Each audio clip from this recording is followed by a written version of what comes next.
Okay, we're at 6:37, so let's open our meeting at 6:37. Is Tamika with us? Yes. And let's see, we do have Dick, we have Marilyn, we have Tim, myself, and obviously Dave George. So we also have RCTV with us. RCTV? Rockingham Television? Awesome. Yeah, right. No, it's that's the cable. I know. Yeah. Okay, so I guess first of all, agenda items. I'll entertain a waiver to waive reading of the remote meeting So notice. moved. Second? Discussion in favor. Dick, Aye. Tim, Aye. Marilyn. Marilyn, you're there. On mute. I saw your name, but you're muted.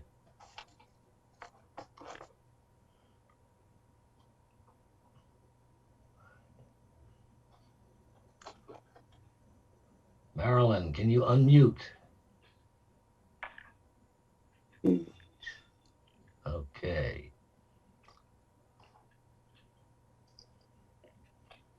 You're still muted. All right, try that. There you go. Okay, so we're voting on what? Opening the meeting? Wait, the reading. Aye. Okay, Norm Anderson, aye. Motion carries. First thing is, I guess, minutes. And we have the, I can find them.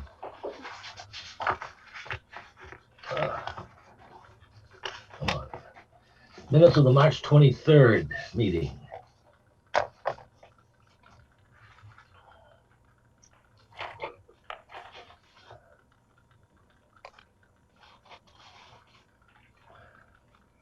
Any questions, comments, changes? No, I thought they were very good. Yep. A lot of stuff underlined, but no problem. Yeah, Make a motion to accept. Second. okay. You know, somewhere I thought I saw a misspelling, but I didn't circle it, and I don't know where it is, and I don't think it's going to really make any difference anyway. So, okay, have a motion and a second. Any further comments? Then roll call. Marilyn, Aye. Tim, Aye. Dick, Aye. Norm, aye. And next we do have a number of notices from abutting towns. Anybody have any interest in them? They should all be in your packet. Looks like Norm Hubberston's putting together a outdoor recreational cannabis cultivation farm. So we just Something have like Door. Yeah, it's outdoor. That's interesting. I'm surprised about that. Yeah. 56. I gotta take a look and see if that's just beyond the pallet company. Oh, good point, Dick. Either there, there's a couple of buildings that are vacant just up beyond here across from the Hubbardston pizza place. So we're gonna check it out. There was also, our last meeting had, or I think it was the last one, up a little bit further, there was another cannabis growing facility or something like that. That was an old chicken coop. The house was just sold, and I noticed a lot of equipment going in the back. Yeah, that's right. Yeah. Interesting.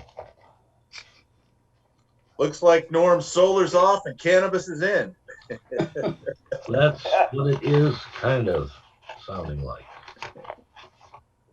Oh, I am getting myself all mixed up here. There's a bunch of them from Holden. Yeah, I think the first one was Zoning Board of Appeals.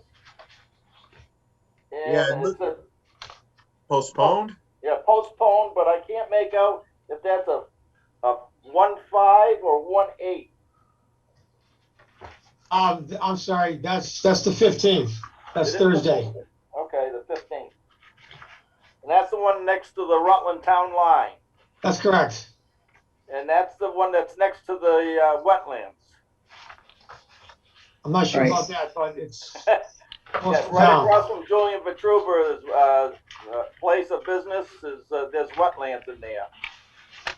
So it's going to be interesting to see if they stay 100 feet or thereabouts away from the Rutland wetlands. Dick, is that on the opposite side of where Hal's and Julian's place is? Correct. Okay. Wow.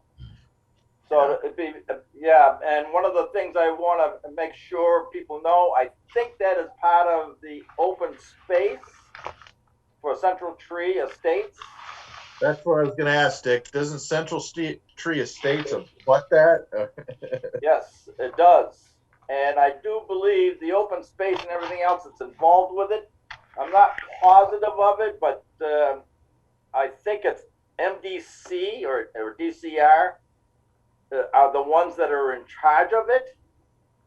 But I'm not positive. It got a long time ago. I know that they were involved in the middle part. They had the trail. But I thought the outside of it was theirs too. Okay. So it's just things that should be put in one's mind and looked up or something like that. Well, are you offering these as comments to the zoning board for Holden? Well, that's a man. I hate to send them on a wild goose chase, but yes, I think that's something they should have some knowledge of. Let's put it that way. Norm, should we maybe just send these as some like bullet points for potential questions to them and then let them handle it internally? Well, I guess, I don't know. the reason these notices are sent is to give abutting towns, an option to comment. The only thing is, if it's strictly going to be in Holden, I don't see, certainly we can't do anything. I don't think we can give an opinion. Unless it's wetlands, and then I mean that's no matter the bounds. It's Yeah, but that's for them to find out. true, but it's good to give them a heads up, I would think. I suppose it can't hurt. I don't know, Dave. What are your thoughts? Well, in terms of zoning board matters, or in terms of any matter in an abutting town, the abutting planning boards are entitled to notice of such matters. In this case, it's a variance from the ZBA request. The purpose of that is as an abutter to be put on notice like any other abutter in the ordinary case of residences or commercial properties, such that if the abutter would like to comment, the abutter can do so. So it's up to the board whether you want to list it as bullet points or things for them to consider looking into, or however you'd like to phrase it. I'll draft whatever correspondence is necessary and get it out tomorrow. I just think, Norm, and again, this is my opinion, is that, I don't think it needs to be a long, lengthy, it just needs to be some bullet points. Here's some stuff to consider from the Rutland Planning Board, and leave it at that. Okay, so Dick, why don't you kind of clarify for Dave what you were exactly talking about? The open piece of land that is right next to the town line is part of the open space subdivision of Central Tree. The ownership is what I am not familiar with. I think it belongs to MDC. But there again, it may be somebody else, but no matter what, it should be looked upon. Okay, so you want the board to be aware of the open space and a possible MCD issue, what? Yeah, MDC, Metropolitan District Commission, MDC. MDC doesn't exist anymore. No, it's DCR. Yeah. But if it's filed, it'll be filed under MDC. Okay, got that one. Is there anything else?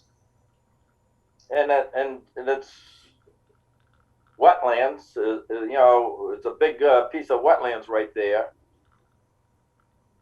And that's about all I can say about it. That's All right, I'll Dick, get something out. I'll send it by email and I'll take care of that tomorrow. Okay. Yeah, Dave, I just think it's just a simple email to them and then let them run with it. It's their call after that. Yep, exactly.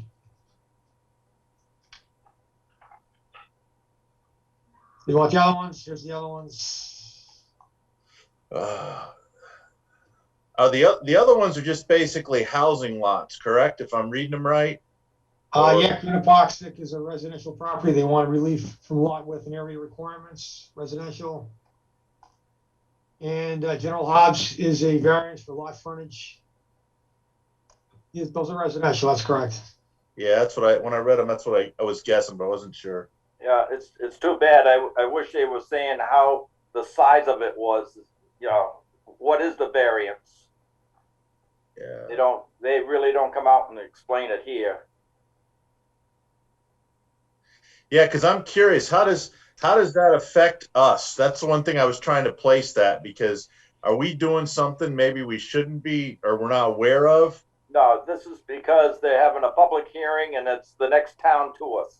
Okay, well, no, I was just wondering because it says in here, lot frontage for purpose of constructing a single driveway for one house lot, but it includes two lots right next to each other. So I was thinking, why do you have to do that if you could just provide an easement, which is what we typically do in Rutland? Oh, wow. This is Holden. Okay, I'm sorry. That's their problem. Yeah. So, anyway, Dave, you can send a hello to Ron Spakauskas for me. We'll do that.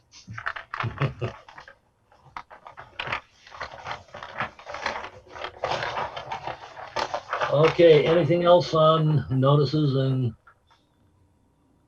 other stuff? Oh, well set. Okay, then we have an ANR on Bigelow Road, which you have in front of you. Okay, so Norm, do you see the map in front of you? Yeah. Why isn't Bigelow Road continued? Why is it not shown? It's an incomplete road. Yeah, I don't. It certainly makes it kind of confusing looking. That is correct. So therefore, I would say that we should not touch this thing until we have a clarification. Because the town, I do believe the town goes all the way up to the end, up to Del Hilton. Yeah, and you know, it's been ages since I've been there, but I don't think there's nothing even really that shows Bigelow Road connecting to Route 56. Yeah, Norm, that was my problem. Is they've got a note in here about 2,429 feet to center line of Palmagussit, but it's not shown on this drawing. That was my sort of big comment to this ANR, is that it doesn't have it references something that's not detailed on the drawing, and that's not good. Yeah. If I could, the land surveyor representing this applicant is on this call right now. Okay, great. Perhaps I'd like to join in on this conversation and try to answer some of these questions. Sure. I mean, it's a public well. Back when we did a survey back in '03, we put a notation on the plan. It was basically Chris. I can't think of the gentleman's name right now. The ex DPW. He said that the Palmagussit Road went from Bigelow Road went from Palmagussit Road to the end, which is that 2429 from the center line. That's what we're showing. Okay. But why? So I mean, show up on... don't be confused. Don't be confused by the fact that it's shown there. That's what Bigelow Road is, and it just You can't show it on the map because it's just too long. I mean, that's just not, it's not possible. I'm sorry, but, Norm, Okay. Yeah,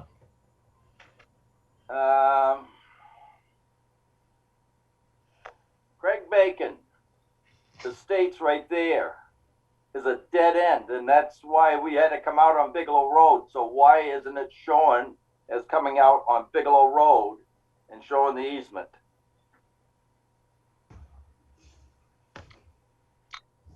I mean, it is shown. We're showing Bigelow Road right there. We're But showing. not as the whole piece. You're showing it as a whole piece. I don't get what you're asking for. I mean, basically, we're showing Bigelow Road where the frontage is, and it goes from the end of that terminates to Palmagussit Road. I mean, Yeah, there's no but confusion. They have existing road frontage and existing area on Bigelow Road, and that's what we're showing. actually, Kevin, if I'm looking at your locus map, and again, it says no scale, it looks like Bigelow Road goes through the Nagy property and doesn't have frontage. Maybe I'm wrong. Yeah, you're wrong. It definitely shows in front of those two lots. So that locus map is wrong, is what you're telling No, me? it's shown correctly. Okay. You just can't see the road there, but you can see the two parcels that are now Andrews and Quinty. Is that the name that we're Yeah. showing on the? You can see that they're where the yellow is, but there's two existing house lots that are there. So why isn't the road laid out? It's shown there. It's shown wherever we say Bigelow Road. That's where the road is. But the line is not there. Well, it's only showing one side of the road. Well, Yeah. it's semantics, but I mean, basically, you see Bigelow Road. We're showing the text that's in front of Arlene. I mean, So is this an incomplete street? no, of course it's a complete street. It's No, not just according to your plan. It's not drawn. It's not showing both sides of the road. So how does someone know how wide the road is? It's not laid out. we don't know how wide the road is. That's the whole point. It's a variable width. So, Kevin, again, I'm struggling with, it looks like right there on L21 through 24, are you taking frontage on that? Is that considered part of your frontage calculation for lot 2? Yeah, because it just goes in and elbows off right by King and Bacon. But I it mean, looks that's what- like it looks like the Nagy property actually, the road goes through their property, so it wouldn't be considered frontage, would it? If that L21 through 24 is actually an abutting piece of land and not on the road, that's not considered frontage, is it? Because that land's owned by Nagy and No, not we only have frontage on the southerly side of the road. You know, on the southerly side of Bigelow Road. I think you're overthinking this, that there's no line work there, but we're certifying that there's enough area and enough frontage on Bigelow Road. And Well, I think that's what we should be focusing on, that there's enough frontage and area on Bigelow Road to have a conforming lot. well, we have to sign this, and I've got a problem with it says lot 2 has 683 feet of frontage, and I'm not sure and that's a correct calculation, is it? Well, you see where it says I'm a professional land surveyor and I'm certifying to it? That's what I'm certifying to.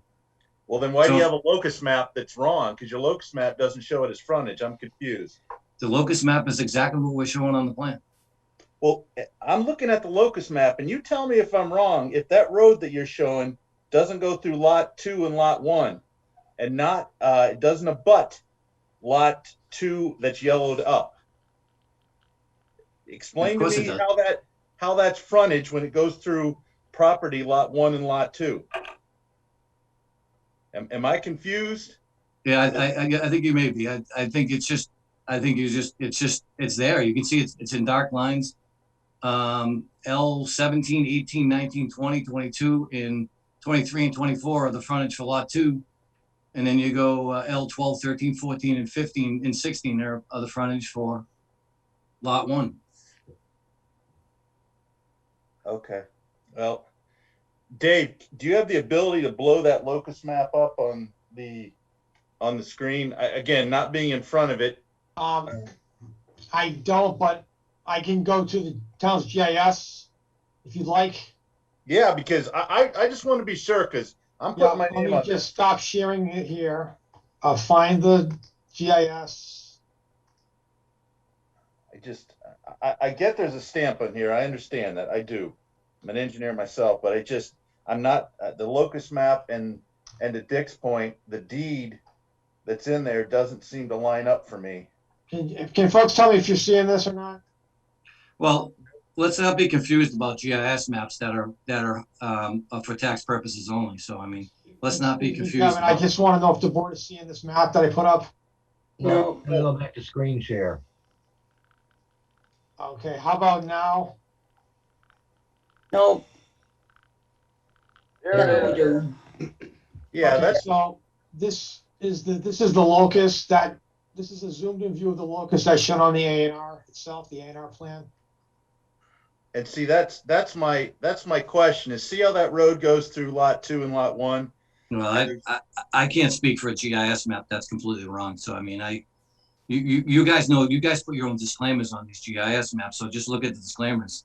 I mean, they're for tax purposes only. I mean, so we're certifying where these lot lines are as a licensed land surveyor. So, I mean, I Okay. can't certify to what a GIS map says. I mean, it's just But not Bigelow Ro- accurate. But Bigelow Road goes all the way up to Del Hilton's place. So why isn't continued on from lot 2 all the way up? It is. What? Yeah. I'm showing it as it exists based on the DPW's records of being that length. And that's where it terminates, right there in front of house number 38. Okay. But why isn't it as big as the Bigelow Road down below? Why isn't it all the way up? We are showing it. We're showing the You're text as showing it Bigelow all the Road. way up. It's also dotted, not solid. So something that just, I don't know, something that does not seem right here. Yeah. I think it's just your perception of it, but basically the road exists. It goes in front of Arlene. You can see the text that's there. And then we terminate it in front of house 38 because that's based on the total distance.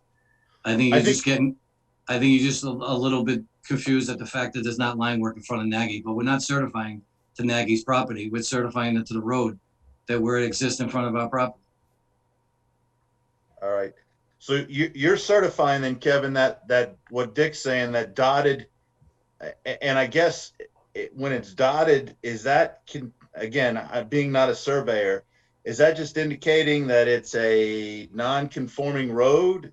No, that was just PDF shows up dots. It's just a dot as an edge of pavement that, you know, or an edge of gravel or whatever it is. It just shows up as a dot as a point number that we located. So it has no significance to it other than, we just didn't connect up the dots like for edge of gravel. All right. Well, then I think, Norm, that we probably need to inform Chief Buckley that that property at that Bigelow Road doesn't actually go through Nagy's property. It is being certified as on lot 2. I mean, that's my opinion. I mean, Are you ready for the ghost to come down and hit you, Tim? Way before Del Hilton, there's I think it was 3 owners prior was the DPW. George Willis, I believe was his name. He was a DPW director, lived there. So, all right. I'm sorry, but the way I look at it right now, it is an incomplete road showing up there. I want to sign off on it. I like it and everything else, but I want the road to be shown. We are right showing now, it. what you're showing right here on the computer, the road doesn't even come into. Sure, it goes right in front of Arlene. We're showing it. I think you're focusing on the fact that there's no line work there, but the road exists. I mean, we're not certifying Nagy's property. We're certifying, 38 Bigelow Road, and that's where we're showing where the road is. I'm certifying the fact that I have a letter here that from 2003 that the length of the road from Carl Christensen The DPW superintendent states that the road is 229 feet long. From Okay, Palmagussit. so you got that, Kevin. You got a letter from Carl indicating that. Well, we Okay. have it stated on the plan, so it's somewhere in my files, but I have it, you know, it was recorded at the Registry of Deeds in 2003, that original plan. All right, I want to get past this road thing, and the part I'm struggling with is this frontage for lot one, because we've sort of been, you know, word I'm looking for. Typically, frontage is and is used for setbacks to houses and stuff like that. This is just an odd frontage for me, where it dips around, and you know, again, I'm looking for some help on the board, because I'm used to, you know, a frontage that is in front of a house, and this takes I would say 50% of its frontage and puts it into, again, I'm using the word loosely, illusionary front in where that L16 is. And that's why I'm a little bit. Yeah, you know, hey, this is Sean. Hey guys, sorry I'm a little bit late. Everybody hear me? Yep. Yep, I hear you. Yeah, I agree with Tim on this. This frontage is illusory. And Dave, I guess I'm looking for some help, because I'm doing this just from memory and from what we've done in the past. So I don't know, is this a question to KP, or am I just out in right field playing left?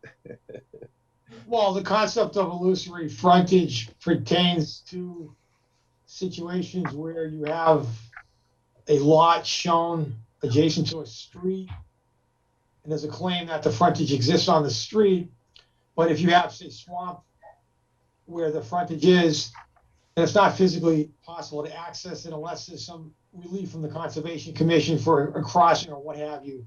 But short of that, there's no frontage there's no physical access to the lot.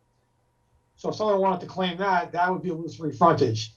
In this case here, assuming that Bigelow Road is a road that exists on the ground, one can access the lots directly from Bigelow Road. So the issue would not be illusory frontage. In this case, it might be more an interpretation of the definition of frontage. Yeah, maybe that's what I was getting at, Dave, because 12, 13, and 14, I could see as part of the frontage, but when you get to 15 and 16, that's where I'm struggling.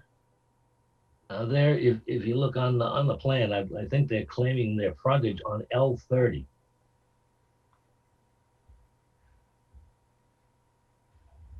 Oh, Oh, okay. I see. Is that what? Which is weird, but All right, Kevin, I guess I'm going to ask you, what's the actual frontage for lot one? I have it listed right there as frontage for lot 1 and lot 2. So I have the total just below, I have it equals 200, and then lot 2 is 683.64. Just to the Yes, right of the Kevin, to text. clarify the question, can you please run through your L points and indicate which combination of L points for lot one equals 200 feet, please? Oh, it'll be L12 through, 13, 14, 15, and 16. That's what I was thinking. That's where I'm struggling, Dave. Both sides of the street? Yeah, see, that's what I'm getting at, Dick. That's what I'm Yeah. struggling with. Oh, Well, it's continuous, so that's part of the bio, I mean, the state, as long as it's continuous. Well, I thought we had this. Camera? Camera? That's no problem. I could be right. I just.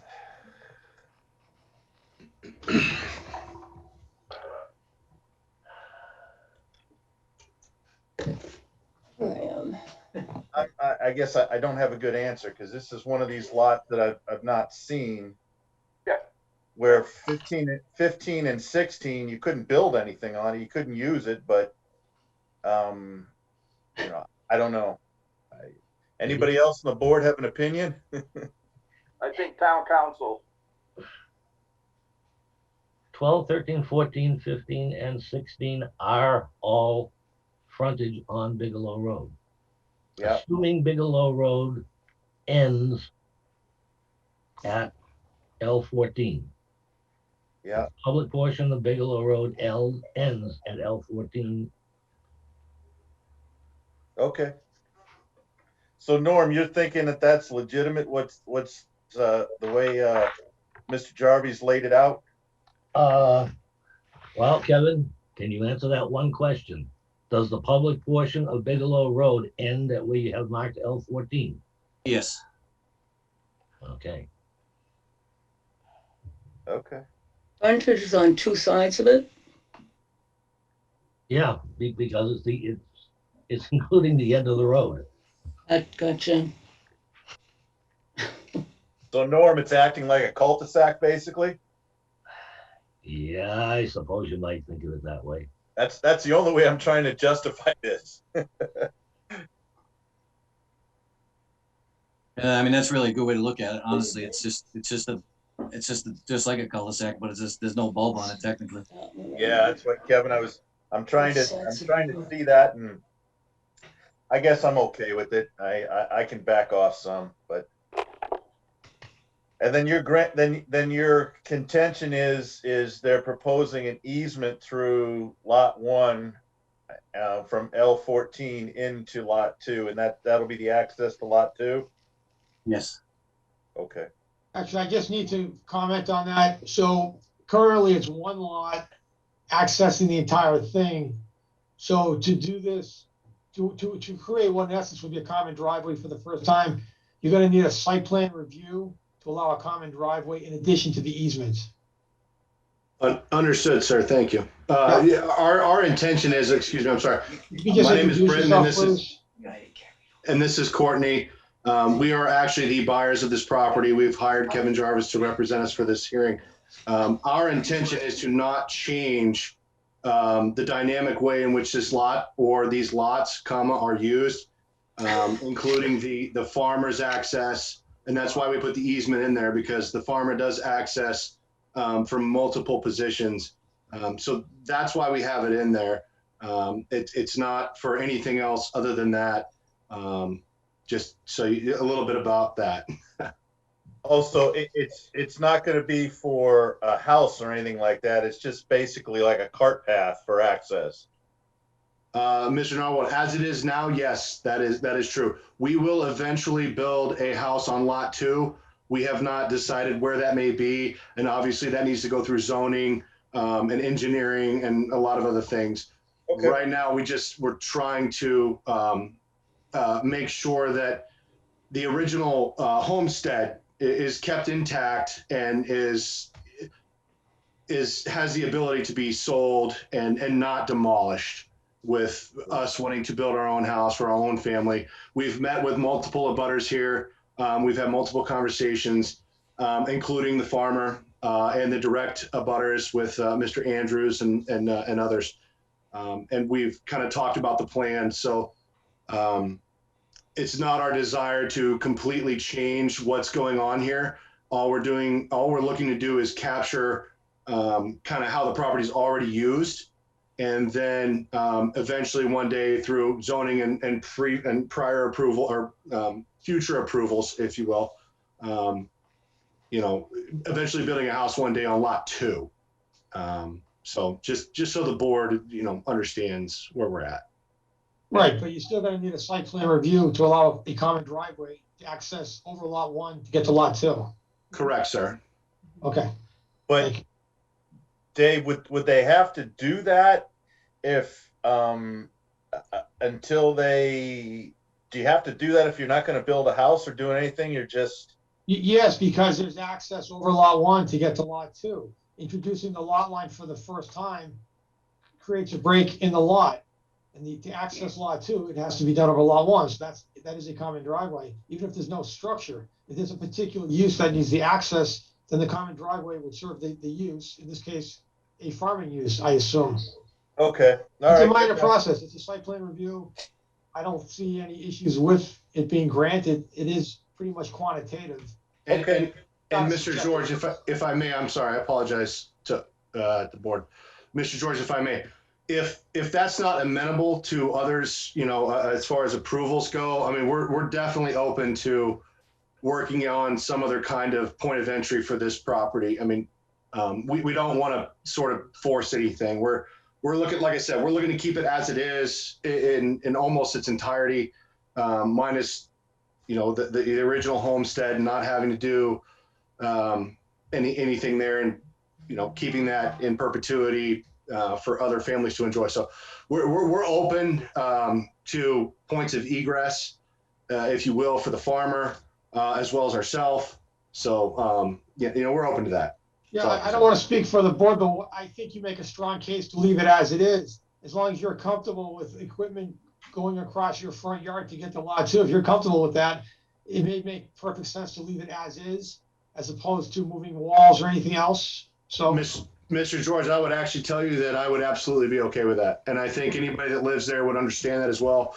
There's actually, as it is today, there's town municipal, in the town of Rutland, there are equipment graders, road maintainers, et cetera, that actually turn around in that property as it is today. Yeah. So we're not really trying to create anything new here. It's something that's already being used, not just by the farmer, not just by the property owner, you know, but by the town of Rutland. Because if they're going to grade this road, this is a town accepted road, and they have to provide maintenance on that, they need a turnaround. You can't, those things don't turn on a dime. So we've seen it, we've been there when they did it. So we just want to make sure that everybody kind of understands what this access easement is. It's not a subdivision. It's not it's nothing that's way out there.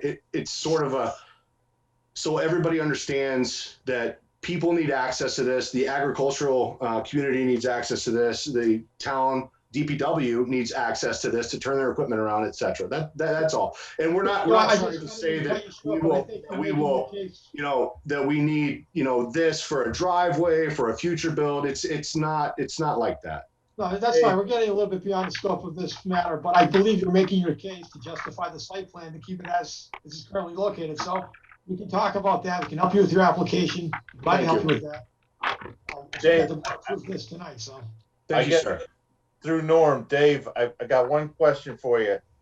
Should we change this from proposed access to existing and just leave it at that? No, it's proposed access because currently it's one lot and that access serves the one lot. Oh, okay. Put the property line in for the first time, it becomes proposed at that point until it's sanctioned through a site plan review for a common driveway. You're right. I apologize. I forget they're breaking this up into two lots. You were correct. Yeah. Okay. All right. Okay. Is everybody happy? Happy, but I will, I'm gonna go see Buckley about this and Anita. Yeah. 'Cause I'm with Norm. I'm with Dick. I'm like, I mean, if we've got maps drawn wrong in town, we probably need to get them fixed. Wow. Those maps are kind of notorious. Oh, I know. I'm just saying, when we find something, let's fix it. At least check it off the list of the 1,000 things we got to fix. All right. I'll entertain a motion. I'll make a motion to endorse this plan of lots 1 and 2. And I haven't got the people's name right in front of me at the moment.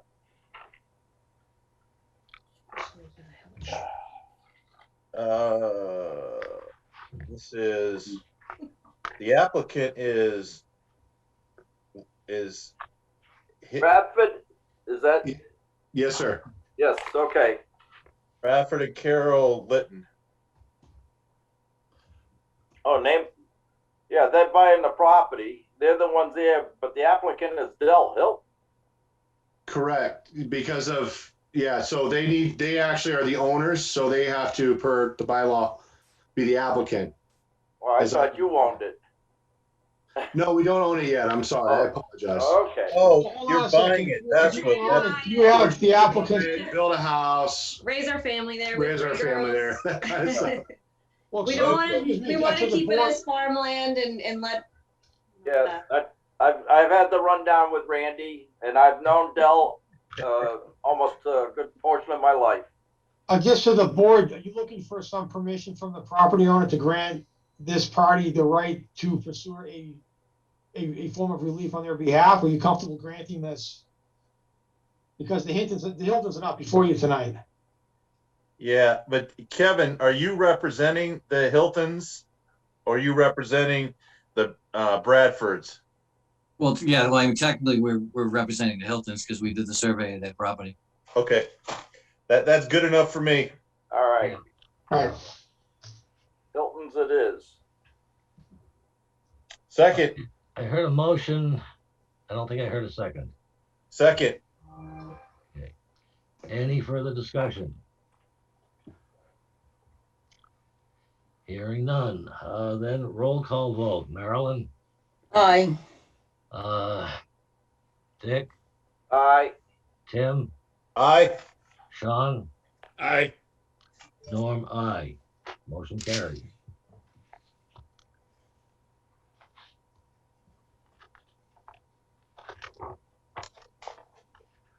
Our All I can tell you is Britain is watch out for that Jordan guy. That's all I'm going to give you a heads up. I know. He's I've had a couple of meetings and we'll see what happens.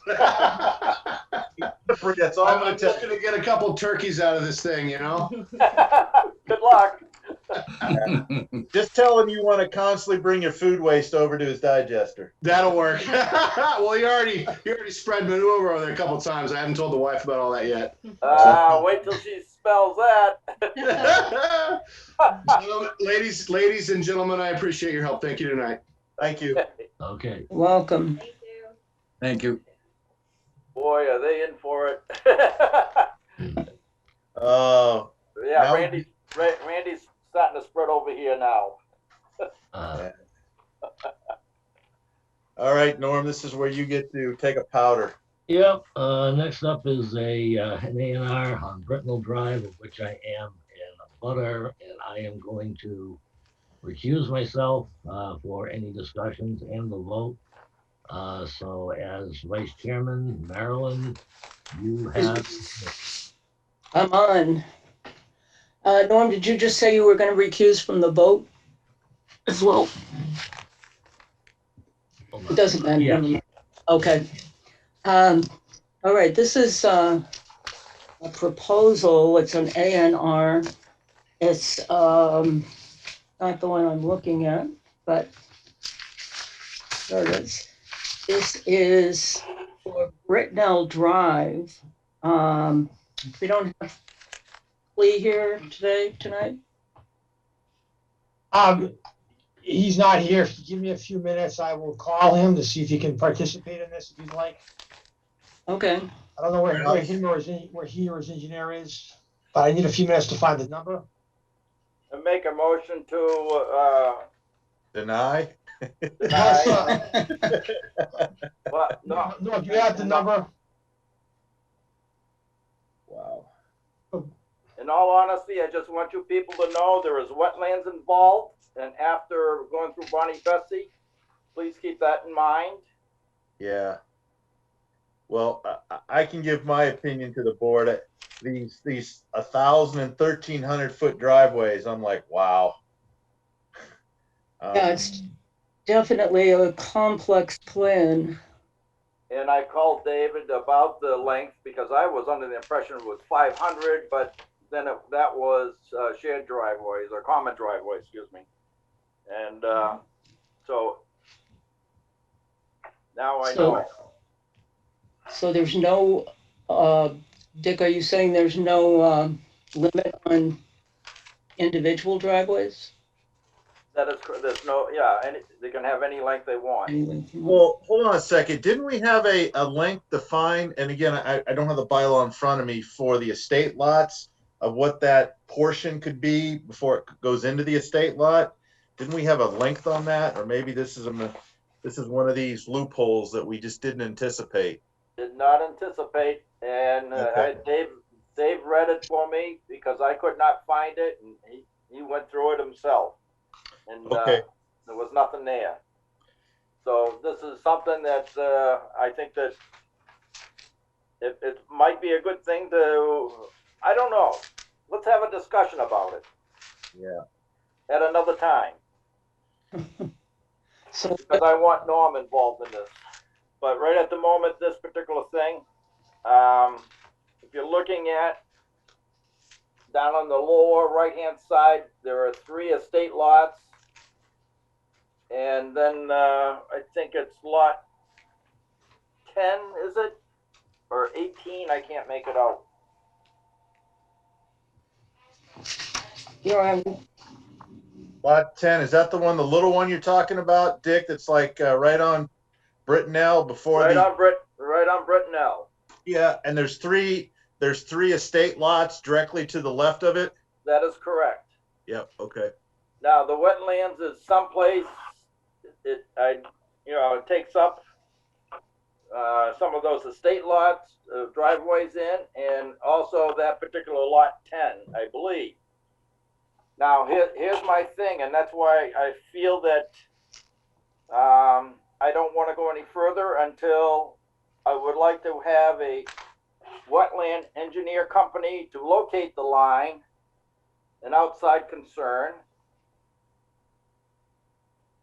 I don't want somebody that's working for Mr. Blair to be doing this. I want somebody on the outside that we approve of to stake out the wetlands so we don't have what we had over there in Cool Sandy Beach. And you're also, Dick, you're coming up that if half the frontage or more than the frontage is under wetlands, it's illusory frontage then. Is that what you're saying too? That is correct. Okay. That was where I was going with it too. Yep.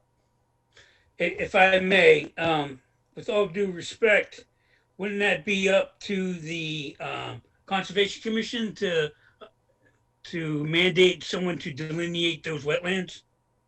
No, this is for us to have it done, not Concom. Concom can do their own when they file, when Mr. Blair files. But for us, in order to approve this plan, we should have an outside firm do this. But do we have the right to the authority to cover wetlands? And well, if it's going to be illusionary frontage, yes, we need to have it taken care of. It's like, Sean, what we did over on Bessie's when we knew that there was a problem, but it wasn't shown on the map. We asked Julian, can you come back and please show us what you got? And once we saw that, it was quite obvious of what was going on. Okay. And that's to Dick's point. All I want to do is be fair to everybody else in town, that we've done it for one. We need to do it for everybody else. If we have a inkling that something's not right. And that's the only reason I'm agreeing with Dick is to basically be fair to all applicants that come in with the potential of wetland issues, to make sure that we're just not saying it's okay. And one person we sort of ask for more information on, when we know there's wetlands here, we should do the same thing for this applicant too. That's the only thing that I agree on. Okay, I just wanted to make sure we weren't breaking rank or, stepping on toes, as some people say. No, I'm okay with it then. all right, any other general discussion before we find out if Clay is available? I guess, Marilyn, my big question is, if we don't sign this tonight, don't we have to get the applicant to agree to push the time frame off to be able to answer some of these questions? Because I can't remember if is it 90 days or 45 days we've got to sign this, otherwise it becomes approved. Right. Can't remember. I'm trying to look it up now. Sounds like a question for Dave when he's. Dave, yeah. Yeah, okay. I need to step aside for a second, everybody. Thank you. Okay, so the applicant and or his engineer will be joining the board shortly to explain to the board what they're trying to do here. Yeah, it's pretty obvious to me, but There was a question that came up, Dave, while you were busy there. What's the time frame if we don't approve this tonight that we have? The board has, let me just check, there's 21 days from the date it was submitted in order to act on it. I believe that gets you to the next meeting, I think. Let me just verify that. Dave, the reason that I asked this through Maryland is with Bonnie Bessie, we asked Julian, working with her, to give us a cartoon pictorial of the wetlands on the property so we could basically make a better decision on if there's illusionary frontage or not. So I just was trying to apply the same. With the effort. exception, I want an outside firm. Okay.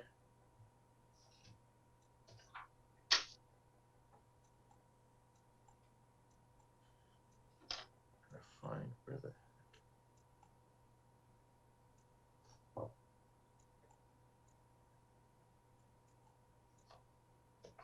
Any other thoughts? Right offhand, the other estate lots, as long as, you know, they are very long driveways, but as long as we don't have any distance delineation in our rules and regs, Mm-hmm. the rest of it seems okay on the upper part.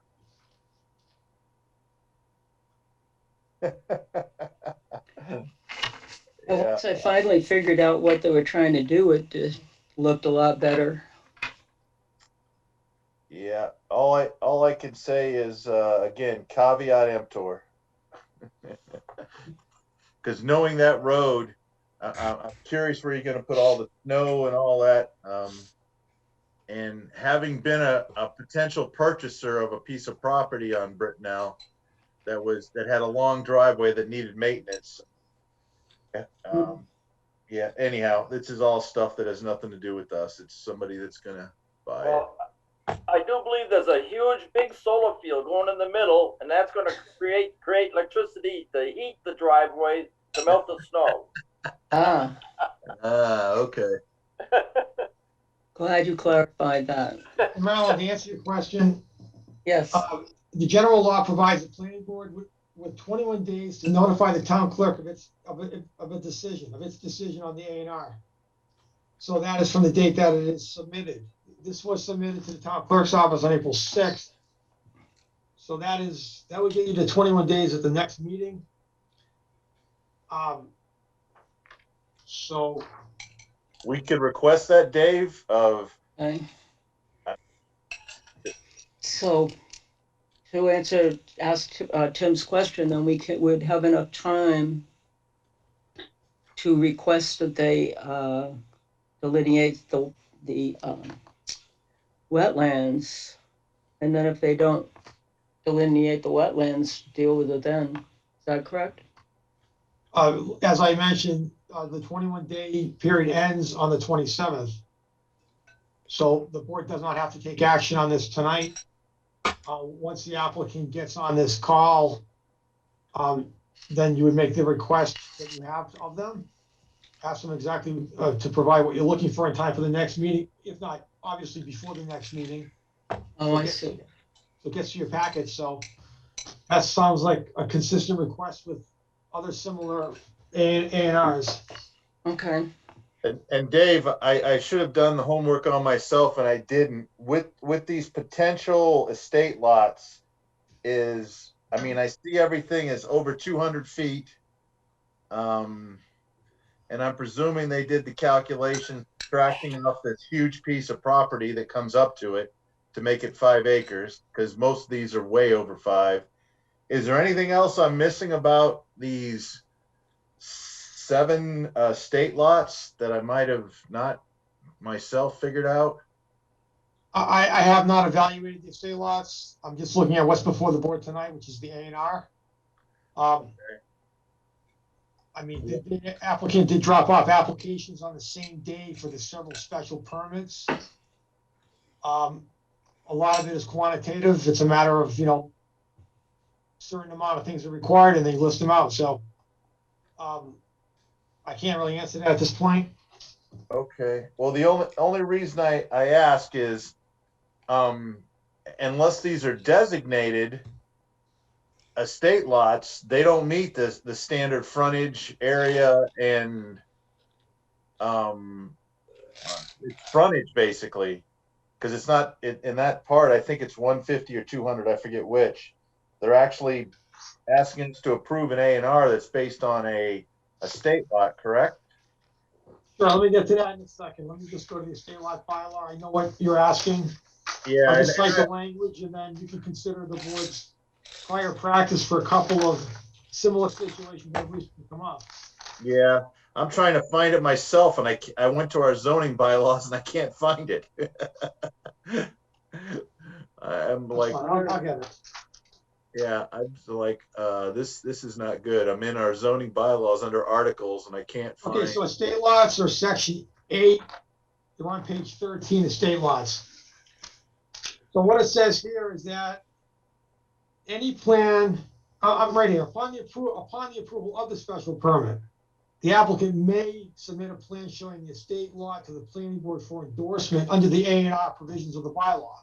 Yeah. So the bylaw for estate lot reads that these may be done together.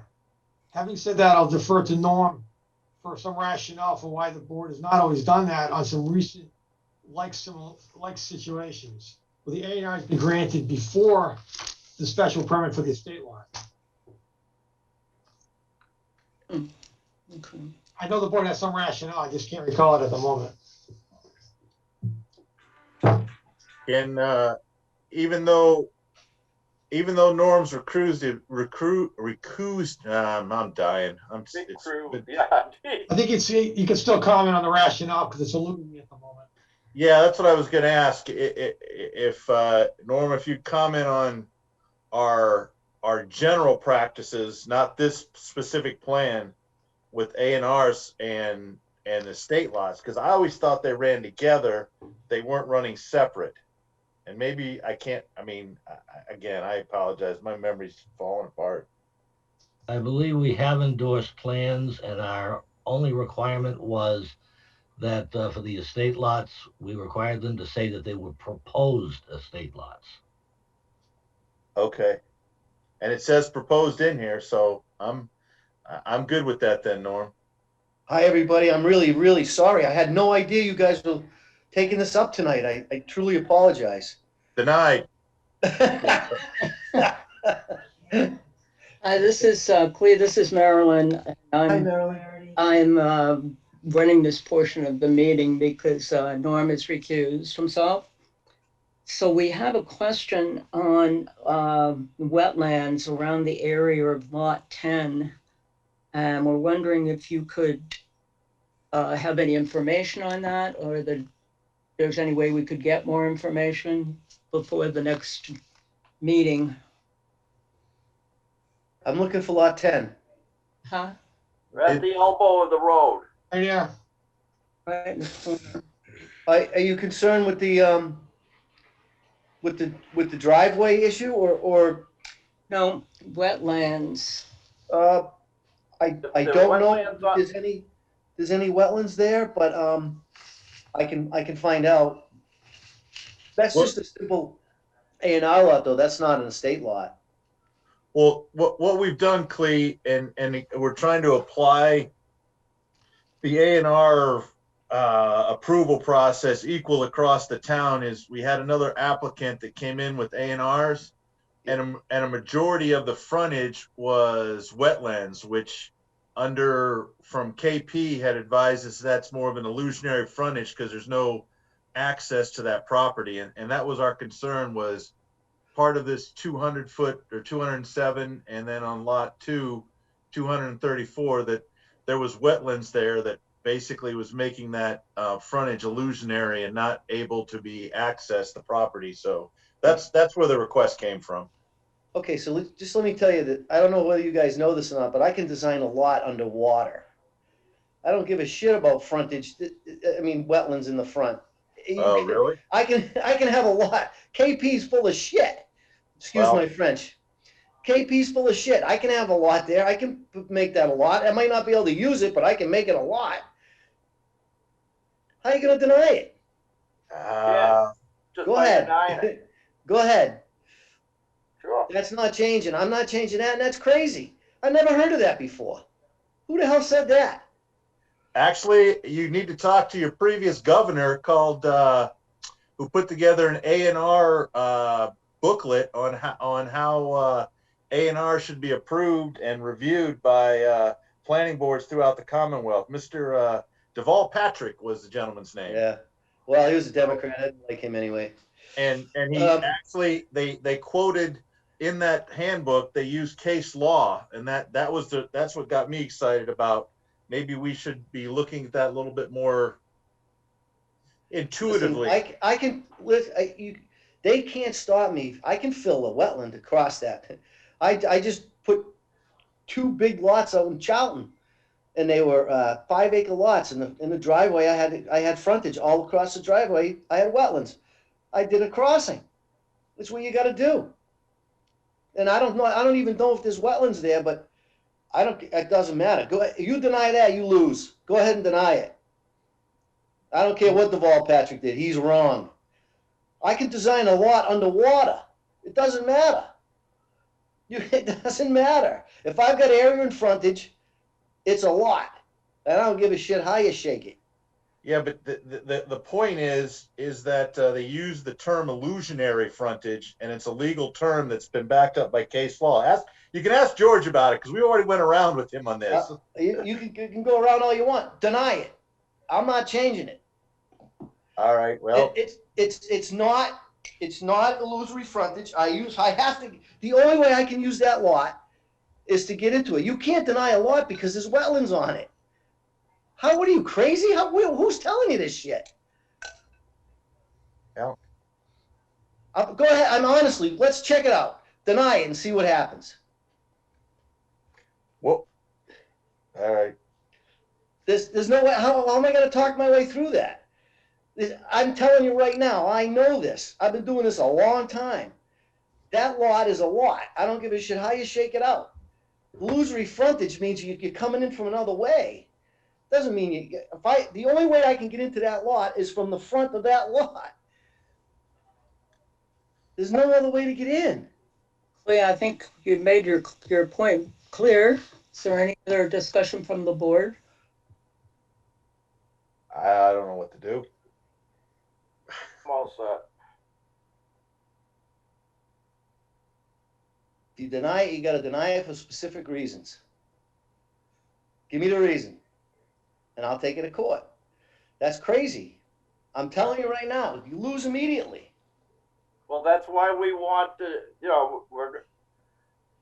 What can I change if there's wetlands there? I don't think there is, but what can I change if there is? You can change the lot sizes. You don't need to have all these lots. You can eliminate a lot. Listen, that's not the way it does. I'm in this business to make money. I'm not in this business to not make money. But you're If in it's the a lot, business it's a to lot. fill the wetland? I'm sorry. You're in the business to fill the wetland? If that's what I have to do, that's what I have to do. But I do it legally, Dick. I don't do it illegally. Everything I do is legal and with permits. He just has to replicate it. There's nothing, wetlands get filled in all the time. All right. You don't even need. All right. If it's a driveway, you don't need to get like a DCR variance or a DEP 401. You don't need any of that if it's just a driveway. I don't know if there's wetlands there or not, but I've never heard of a stupid rule like that. That's crazy. I'm telling you right now, I know this for a fact because I did it at Brice Estates. When we originally had that first plan approved, there was lots that were underwater, and they still got approved. Okay, so let's summarize our position here. So we need to have this, really need to make somewhat of a decision here tonight because our time is running out before the next meeting. Is that correct? We have till the next meeting in order to, to pass or not to pass. I don't mind giving you an extension if you want that, Marilyn, but I think what you're doing is, this is an A&R lot. It's crazy. It's crazy. I want to be safe. We went on that other parcel there, and I just don't want to come back and bite us because we did not hold up on this one. Well, I'm telling you right now, you were wrong on the other one then. No? Okay, you don't have to continue to be wrong. Yeah, I think what we've got your position. I think what the board's looking for is to just understand whether or not you have real physical access from Brintnal to the lot in question, or whether or not there's a wetlands that would prevent that or cause you to have to go to conservation to get some kind of a crossing or what have you. I mean, the last time this happened, it was shown by your engineer that there were wetlands issues, but they moved the lots. Dave, I can't hear you, bud. I can't hear you. Okay, how about now? No, that's a little better. Yeah. What I was saying was, what the board seemed to be looking for here is to just clarification that it is physically possible to access the lot in question, and that there's no need to go to conservation to get a wetlands crossing or anything. The last time this happened, there was a swamp, and they couldn't put a driveway through a swamp to get to the house from the frontage, so the lot was altered. They got the same yield out of it, and it was as simple as that. This is something that your engineer showed. If he can show that there's no issue, there's no issue. Well, that's what I say. Listen, here's the other thing. See that driveway right next to it? I can put a shared driveway, and I can go right in the back there if I had to, but it doesn't matter. I can come right across the front. You can't deny a lot because wetlands are on it. You're crazy. Who's telling you this shit? You know what? Let's do it. Deny the thing so that we can go to court, and then you can see that you're wrong. Hold it. Are you gonna pay the Commonwealth money for case law? Absolutely, absolutely. Because you know what? Okay. I'm sick of these idiot attorneys giving you bad advice. All right. I'm fine where I'm at. So, what is the feeling of the board? Are you back yet? Yeah, I'm sorry, Marilyn. I had to step away at a phone call from my office. Okay, so I'm just looking to see who's here. Sean, and I don't think. No, I'm here. Yeah, I'm here. You're here? Okay. What's the feeling on the board? Shall we put this off till our next meeting, or do you want to? That's one option. Another option is to vote on it tonight and really put the wetland issue aside. Those are probably the two options. Marilyn, I guess this is my opinion. I guess I'm looking for a straw vote for the board. I'd just like another week or two to think about this, and then yes or no it on Tuesday, the 27th. Okay, that sounds good to me, actually. Any other thoughts? If I may, through the chair, Tim, what do you plan on doing for the next 2 weeks?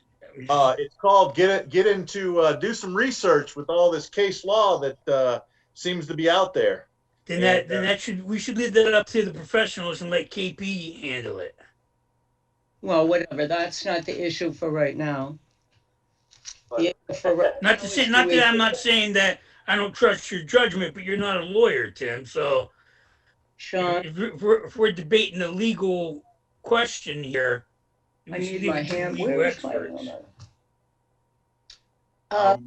the issue on the table right now is whether or not we want to vote on this tonight with the information that we have, or wait and vote on it next meeting. Marilyn? Yes. Just a quick note. We have, I believe, a pretty busy agenda with at least 2 public hearings at our next meeting. Clee has offered to agree to an extension. Okay. Areas past that next meeting. I think that might not be a bad idea. I think that that's an excellent suggestion. Thank you. And by the way, if you wait till the date that it's up, it's already approved. You gotta get an Right. extension from me. You gotta get an extension from me. If you wanna wait, Norm's right, you gotta get an extension. Okay, so, Just to make uh, me feel happy, again, I don't think it's gonna be an issue with approving it. I just want to make sure I got my I's dotted and T's crossed. If you can wait to the first meeting in May, No I'm problem at agreeable all. with it. No Okay. problem at all. okay, Okay. I've closing discussion here. We Where do I sign? still agreeing, huh? Where do I sign? We used to be able to just hand the paper across the table. Well, but That now, happening again. Clea, are you agreeing to an extension? I agree to extension to the, it would have to be after the first meeting in May, like a few days, so you can bring it to the clerk. You can't have it the exact day. Oh, okay. Dave or Norm can probably tell you that, but you I have to see. let it go a couple of days past, I think. So, somebody with a calendar, what would that date be? May 11th is our next meeting in May. So make it to How the about fourth. like by the Thursday, the 13th, that would give enough time to write a letter if it's a denial or to get this, well, actually, no, we don't know about the remote situation. Can we do it? Okay. the So you're following saying week, Thursday, the, Get signatures? Yeah, I don't care about that, Dave. Just put another week on top of that. That way you're covered. You That's know what what I I'm mean? thinking of. So how about the 20th of Thursday the 20th of May to get signatures? I'm good with that. So you That want was me, Okay. still doing Fine. remote meetings. Okay. so you want me to make an Thursday, emotion to extend this, Marilyn, to yes, to have this A&R extended for finalization or for I approval can't or disapproval, consideration, I don't know. for acceptance till May 20th. Well, it goes to the next meeting, and then you have to the 20th to put it all, like, to file the stuff. I didn't that's- know that's that an- was I'm That's sorry. an agreeable date, right? Correct? It's agreeable. Yeah, just leave it. It's fine. It Okay, works. what, If Okay, you don't so need a If we motion, can just get some clarification from you on the wetlands issues in the meantime, that would help. Just for lot 10? You guys, that's a Just mountain. wherever these driveways are, in this general area here. I believe Yeah. that's correct. I'll follow up with you tomorrow. Okay. Clee, Here's- if you could do just if you talk to Julian, you could ask him what he did for Bonnie Bessie over on I forget the name of the street. It is basically the same cartoon that we're looking for, and it's just to make sure we're being fair to all applicants. Is I guess what I'm getting at. I get it, but I tell you what, you know what? You ain't gonna get away with that with me. Bonnie Bessie might have let you get away with it, but I'm not gonna let you get away with it. I don't give a All right. shit. It's no such thing as illusory frontage. There's no such thing. Well, not because of wetlands. How about that? There's Okay. illusory frontage, but not wetlands. Not because of wetlands. All right. Do I have a motion? I guess I'll have a motion to extend the A&R review until May 11th. 20th. May 20th. 20th. Okay. May 20th. Okay. Brintnal. On Brintnal, correct. I'm sorry. Yeah, let me rephrase that. I make a motion to extend the A&R on, I don't, 80, that says 87 Main. Where the heck is the address? I'm looking at typically it's on the it's on the Form A, and maybe I got the wrong Form A. The way it's referenced here is that lot location description of property, 70.91 acres of land located on the northerly side of the road there. Okay, that's what I want to say, Marilyn. This location and description, 70.91 acres of land located on the northerly side of Brintnal Drive. Yes. Like to extend that to May 11th for our review. 20th. 20th. 20th, May Sorry, 20th. I keep thinking of the date, not the actual signatures. Okay. I'll So, second the 20th. okay. All right, Dick is seconded. Any further discussion? We'll have a roll call. John, I'm gonna say aye, but with, aye. Tim, Aye. Dick, Aye. Marilyn, I. Norm has abstained, so we'll turn the meeting back to Norm unless, I don't see him on the screen. Clee, thanks. I really want to do a little bit more research because No if you're problem. correct, then there's some moot points, and KP's got to give me reasons why they've brought this up in the past. Well, I tell you what, I know I'm correct, so Okay. I've been doing this a long time. There's no way they can, I mean, I don't know. But Yeah. I No. get It's it. just. And I'm happy to, let you, that way we won't have to deal with it again. Yeah. Exactly. Mhm. That's why I appreciate you giving us the time to check it. So here's the thing. For each lot, you can fill up, listen to this, you can fill up to 5,000 square feet of wetland for each lot, right? A driveway is typically 12 feet wide and 30 feet long, maybe 40 feet long. Yeah. How many square feet is that? 10 by 30. That's only that's 300. Right. So there's no way, any way in the world, you could stop someone from building on that lot and putting a driveway across the wetlands. Let me Unless ask it you a was question. Do you have to get DCR permission to fill that? not for a 5,000? driveway. You do for a road, but not for a driveway, normally. Good to know. Okay. All right, well, Thanks, thank you Cleve. guys. And Dave, you want me to stop by and sign that, or how does that work? You want to email it to me or what? Yeah, I'll send you out the form, by tomorrow or the day after at the latest. Sounds good. I'll sign it up. All right, thank you. Thank you, guys. Hey, I'll hey, see you again. before you go, Yeah. do we have before you take off? Do we have anything on Maple or Brice Lemon for you? So we kill 4 birds with 1 stone. I'll be here. I'm here. Okay.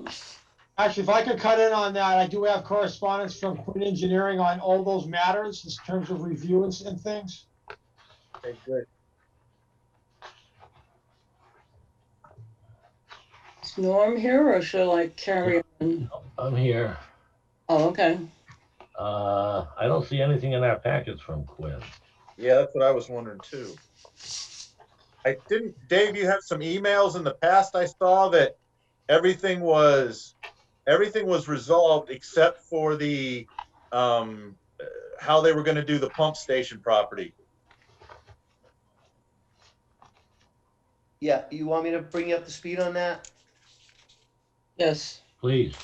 So Joe Buckley talked with Tommy, and he confirmed this at the selectmen's hearing. So I'm not, and I hate to put words in people's mouth, but basically he wanted to make sure that he could access that and repair the pumps or whatever if for some reason we can't end up making a deal with the homeowner, which I did email them today and they emailed me back and so forth. I do believe that we should come to some sort of an agreement there. It might mean an A&R plan that you guys might have to sign, but rather than do an easement, but it just be easier that way. Anyways, he said if we put a driveway just up to the front and then cut a door in the front of it rather than on the side, because there's nothing behind that wall in the front, then he'd be okay with that. The big thing that Joe wants to make sure is there's a fence around it. Oh yeah, Clee. He had that picture of that kid's bike up against the door. I remember. Yeah, so we've agreed to put fence. We're gonna landscape the one on Main Street, and we're gonna put a fence around that one.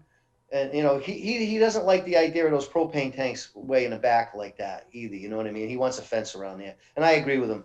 So we'll put a fence around both of them. We're gonna landscape the one in the front, put a driveway in, and then whatever deal we come up with the one in the back, we'll get a fence around it, and we'll get access to it. So no matter what, by that meeting, I should have all that resolved and everything taken care of on the pump station. Okay. So, Norm, my question is and again, the town meeting's weeks off, but do we just need a letter from Joe saying thumbs up, and then we're good to go? We got all the I's dotted and T's crossed. Or maybe we've already got that and I don't know it. Okay, I guess the only thing I'm going to ask Clee is, are you planning on cutting that door and putting up, well, never mind the fence, but cutting that door and driveway prior to town meeting? That's my plan, Norm, yeah. If I have to, that's my plan. Because as far as I'm concerned, that would be the last tick. Yeah, like Joe said at the selectmen's meeting, he says, no one's sewage is in danger and nothing's, no issue with that, all the sewage is going out just fine, it's just that he wants those few things, and we can't have the driveway on the neighbor's property, so, we'll fix. And I'm committed to fix it, I'm gonna get it done, we're getting it done as fast as we can, and it'll be done, in my opinion, I'll have everything done before the town meeting, it'll be done. I mean, Norm, I'm comfortable if we had something in place with the homeowner and Joe, and even if the work wasn't done, but we had a plan in place, I mean, I'm okay with that for town meeting if we're up against the wall. Well, I'd rather have it all done, but I would certainly rather to have it all done, but at the very, very least, we've got to have something in writing from all parties involved. that's what I was getting at. Yeah, that's what I'm fine Well, with. you just have to have something in writing that Joe's satisfied with the solution, I thought. That's what we said at the last meeting. As long as Joe's satisfied with the solution, isn't that what everybody's looking for? As long as the solution can get executed, I think that's the next step. Well, he's not gonna agree to it if he can't. Well, that was my only question, Cleese. You mentioned earlier that you're working with the homeowner, but it doesn't seem like they're expeditiously getting back to you. So No, they are. It's me not being expeditious. It's not the homeowner at all. It's me. that's it. I need a box of cigars. I'm kidding. I need a gallon of vodka. All right. That's it. No, through the chair. I just wanted to make sure we're good before town meeting, so there isn't any questions about things hanging out there. Okay, do we have anything else on Brice Lemon? Yeah, for Brice Lemon, you have a report from Quinn Engineering. Not a report, but it's just a quick email indicating that there was no new work. There was no new infrastructure work in phase 2 of 3. Okay. Okay, I think maybe you meant 2 or 3. Yeah. okay. Brintnal Estates. Same thing. He indicates that there wasn't any work that has started. Okay, and as long as I think we do have Clee still on the line here, we had discussed that we would kind of like to have a meeting before you do start work on Brintnal Estates, just to Sure. update us on what changes have had to have been made due to whatever, whether it's wetlands crossings or all of that kind of stuff, and is it going to be necessary for you to ANR any lots because of changes, or change any roadway? Actually, yes. I spoke to Carl Holgren about squeezing at the wetland crossings, squeezing the road down to 22-foot width, so they don't have to hang a sidewalk. I can put the sidewalk inside the crossing rather than hang it. And he said that if I spoke to the fire chief and then speak to the planning board, he was okay with it, if the fire chief was okay with it. I talked to Seth, and he said he was okay with it. But I'm gonna bring that in formally for a change. I'm gonna ask for the cul-de-sacs to be paved over, because right now they have islands in them, and that's the way they were designed back then. So I'm gonna come in with a formal request for a waiver for that. And there was one other thing that was hanging over me. Yeah, the 22-foot aluminum street lights that need to go up, those two. I tell you, I got no problem with streetlights. I know Dick does, so I'm. I think they give it a nice touch, but that's all right. Norm would have to look out his window and see him. Oh, I'm gonna get in trouble with the chief. That's a big negative then. Not Las Vegas.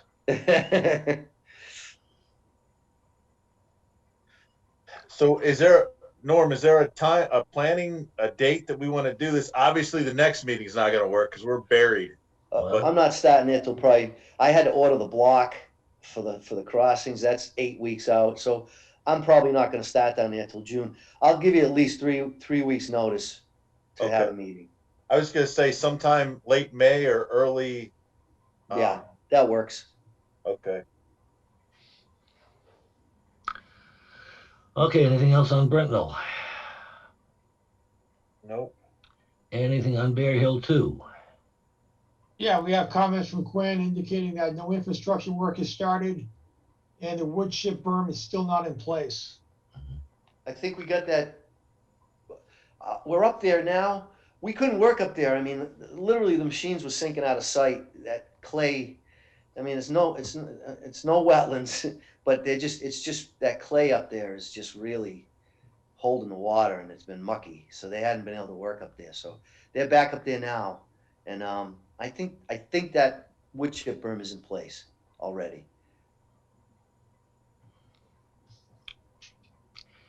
Okay, anything else on Bear Hill 2? No. Norm, did we talk about Maple Hill? Because I think we glazed over that when I went to Brice Lemon. Is there anything on Maple Hill? We have comments from Quinn indicating that there's no new infrastructure work. All right. Thanks, Dave. Now I got got the foundation in up there. I So got to that's ask gonna be- tough question, and Norm, you might be able. I don't remember. Is Pleasantdale Estates, Cleves? That's yours, correct? It was. The town owns it now. Oh, Why? Town took those roads 10 years ago, I think. no, that new McAllister. McAllister. Oh, McAllister. Yeah, I'm it's sorry. not approved. Okay. Yeah, we got 4 front lots down on Pleasantdale Road that we perked the other day. Is that what you're talking about? Yeah. Excuse me, guys. I got to step.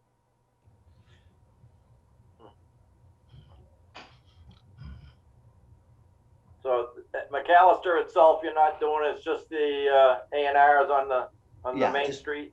Just those 4. Yeah, I still have to get approval from you guys on McAllister. Yeah, exactly. I think there was only 4 lots. Yes, that's something like correct. that. Yep. Yeah, I'm for the whole subdivision. It was 100. yeah, but did you do 100 or just file for the 4 lots just to get under the? No, I just did the 4 lots just to perk them and sell them. They're just sitting there. What am I, why not let them go? I mean, they're not going to affect the subdivision at all. Yeah, all right. wasn't McAllister on some kind of an extension? Yes. Yeah. We probably have to put that again on extension. Well, it went off about a year ago. Right. Okay.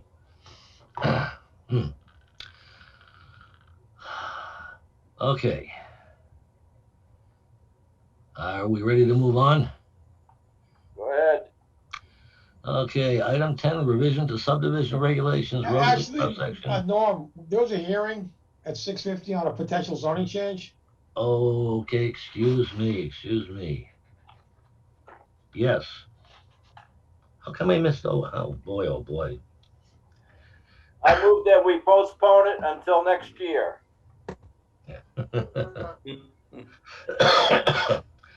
Okay, we're only, Do I hear a second? Which one are we postponing? The special permit? No, no, Article 10. no. I don't know what that Zoning is. bylaws. We're going back to Article 5, which I guess I recused myself for a little bit too long. I don't know what that is. Is that me? No, it's not yours. It's one that I'm bringing. It's a minor change to special permit Oh. findings of fact. So are you guys done with me? We're done. Yep. Okay. Thank you for everything, and I'll see you, when, on the 11th? Is that when I time? Yeah, I'm pretty sure the 11th, that's what we said. Okay, great, thank you, Okay. good night. Good Night. Okay, so let's open this hearing to consider revisions to special permit review and design criteria. And you have a copy of it, including, I believe, a detailed copy of what is now in that proposal.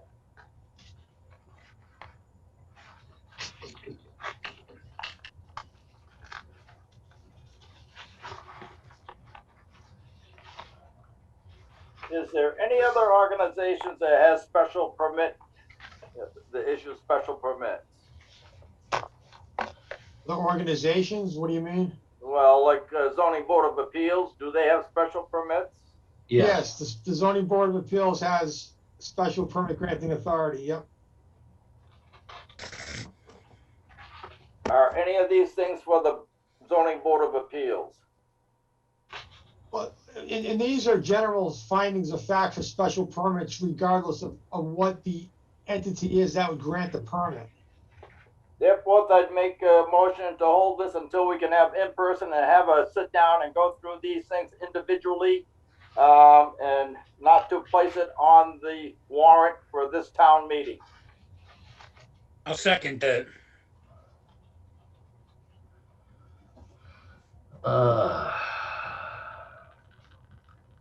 Do we have any discussion? Well, why was it crossed out and 47 design criteria, like A? What was wrong with that? If you'd allow me to make the presentation, I'd be glad to do that. Yeah, go ahead. I mean, if you want not to take this, then I won't make the presentation, but if you, Well, I'd like to hear it. If I may, I think we have to do something with the motion before Dave goes into it, because that's probably more than just discussion. So Dick, would you want to rescind your motion for now, if you would like to let Dave go forward with the presentation? Well, wouldn't not the presentation be like telling about this thing? To me, it is. It's information.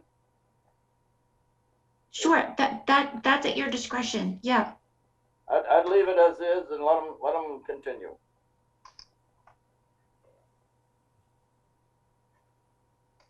So you're rescinding your, if I may, you're rescinding your motion, No. Dick? No, I'm not. I'm asking Dave to continue. all right, let me get this image and try to share the screen here.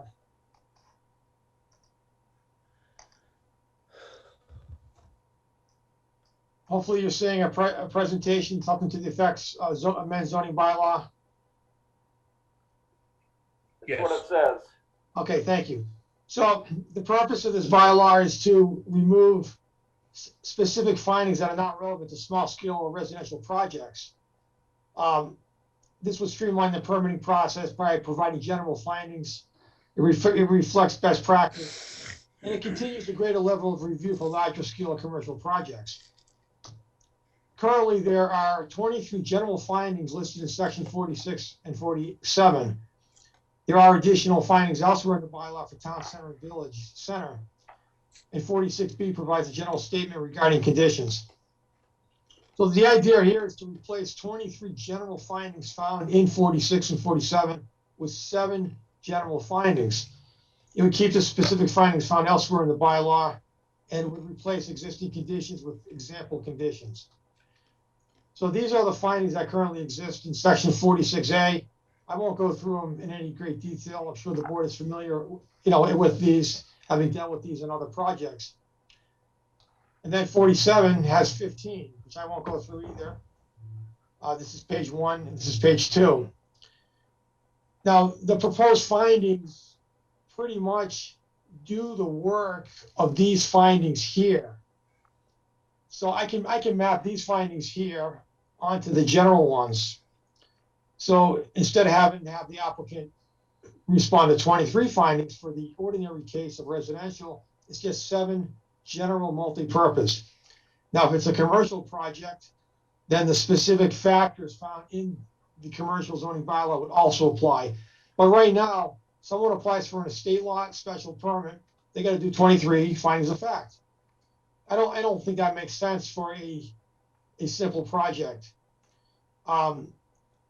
So it makes it easier for residential projects. If someone does a special permit for a common driveway, they have to account for all these findings of fact. So these are the general ones. And where there's a commercial project and there's factors elsewhere in the bylaw, then these findings here specific would still apply in the limited case of commercial. Moving on to the condition sections, conditions are referenced in the bylaw. It's a very general statement. What I'm proposing here is to provide for example conditions to make it clear that if it's a commercial project, these are the types of reasonable conditions that could be imposed on a project. Having said all that, this is largely a technical change in nature. It removes unnecessary findings for small residential projects such as estate lots and common driveways. It maintains the higher standard of review for larger commercial projects and reflects current best practice. Dave, the only thing I was, go back up to the top if you would, where you initially kicked this thing off.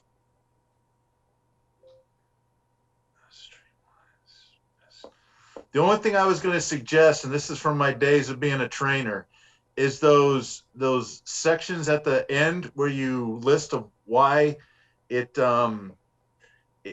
good, to do this. I would somehow, what I'm saying is repeating yourself twice gets it in people's heads so they hear the same thing over and over. And that was the only thing I was trying to think. The last part of it is excellent, saying why you're doing it and this is how it ends up. I might try to work those into these 4 bullets here, because it's sort of saying the same thing, but the last part of the presentation really hits them hard of what you're trying to do. All right, thanks.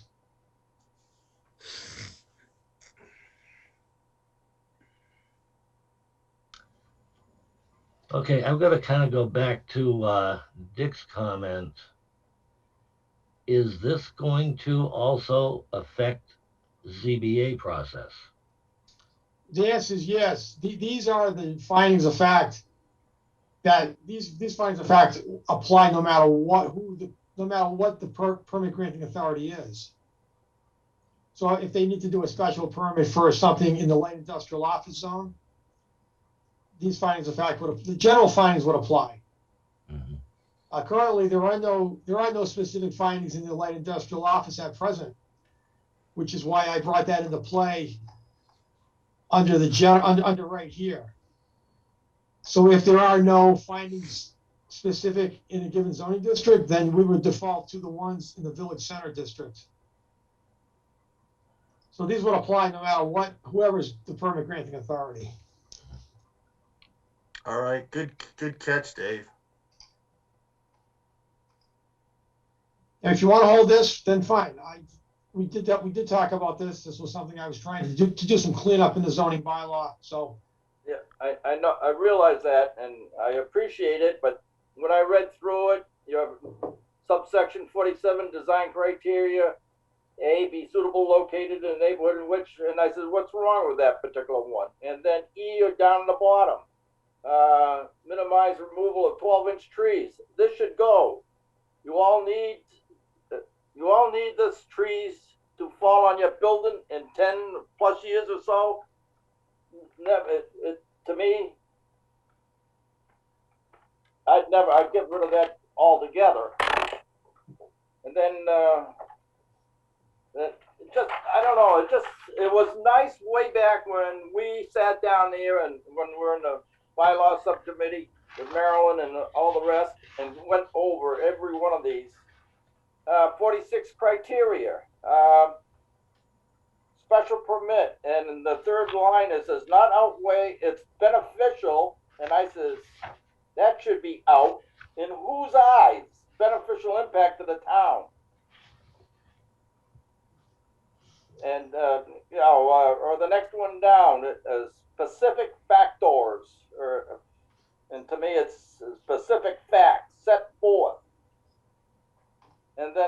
Number 2, social. Explain social. What is social? Because I'm old and I don't know. And then number 4, adequacy of utility and other public service. It's not the person getting the permit, it's the town responsibility to keep it up for the utilities and the public services. I'm not following. That's why I would like to have a discussion sitting around talking about this. Neighborhood character and social structures. What does this mean? Impact on natural environment. Natural environment. Does this mean the worm or bugs or what? I don't know. 7, potential physical impact in 1 year or in 100 years. What's the potential? What's the timeline on it? And then on the last page, private disposal of waste. Waste of what? It's too broad. And number 4, limits on vehicles. Does that mean, I'm putting it down here, it gives somebody too much power. Limit on vehicles. What it's taken its place of, I think already said what it was supposed to do. Versus, anyways, I can't read my own writing there. In terms of permit and renewal, this is the same as extension. So, I don't know, it's just to me, it's just one of those things for it to, for me to go along with this. I'd rather have a face-to-face, in-person discussion going through this. That's all. And I agree. That's why I second this motion. There's a lot of open-ended statements there. And I know from history when the terms, unless otherwise stated, it leaves too many open ends. And I think we need clarification on a lot of these points on exactly what they mean, what they can limit or permit. And we need more specifics of it because it just leaves too much generality to what can be done and not done. And who's to say on that part? Because like you said, on when you mentioned the worm, which was pretty good, but that's that's a good point. If who's to say that one person's objectification overrides another person's? It's too vague, and I didn't really quite understand a lot of it either. That's why I would like to this is a change to a lot of different points in this bylaw, and we need to sit down and thoroughly go over it. I have a question. Is this supposed to be a framework for, discussion on a particular proposal, or is, it seems to me that this is acting more as a framework and not as a specific, making specific points, and is more useful for other departments to use. Yeah, Norm, that's where I was going to agree with Marilyn, is that I agree 100%, because the problem with getting into the previous 23 is you actually create loopholes by making it restrictive. If you leave it open to the planning board's interpretation, then they're doing the job they were elected to do, which is come up with specifics within those 7 and 9 different points, as opposed to going through a checklist that may not have everything that we need. So that's why I like this, because it gave more latitude to not only the planning board, but the ZBA if they need to use it for light industry. So yes, it is open-ended, and I get that, but it also gives a latitude that allows the board to make decisions as opposed to going through a checklist that may or may not have some things missing. And gives you the ability to tailor them to the specific projects that you're dealing with. Yeah, that's why I like this change, but that's my opinion. I agree. Okay, I don't know, my biggest problem, and Dave, I'll just have to ask you, has ZBA seen any of this? No, I've not circulated this to the ZBA. I'm starting tonight with this presentation to this board for feedback. Mhm. I think that I'm not sure this would be an issue with the zoning board one way or the other. If this gets implemented, I'd be glad to sit down with the chair and explain, what the purpose of this change is and how these bylaw and how these findings of fact work. I know that the zoning board has experienced members who are familiar with land use and other zoning bylaws, so they may have already come across this. There's a couple of attorneys. There's a person who's also into development. So, but no, I've not specifically asked for their opinion or other comments on this matter. Norm, should we? I definitely, I think, and I guess there is still time. It's a little bit short, but I guess there is still time to at least notify ZBA and allow them to comment. If we are affecting how they are going to have to do their job, that only seems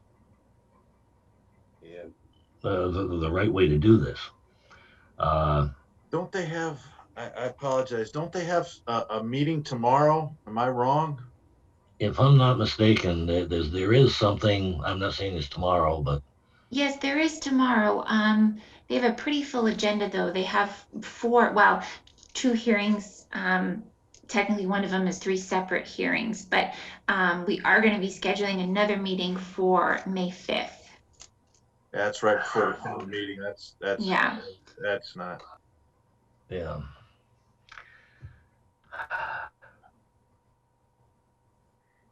I don't know, and I think that is my major concern. And once again, I can totally understand, where Dave is coming from, because the criteria, the review criteria that we had was to be a one size fits all, and it just doesn't. No, I agree, Norm. There are so many things that a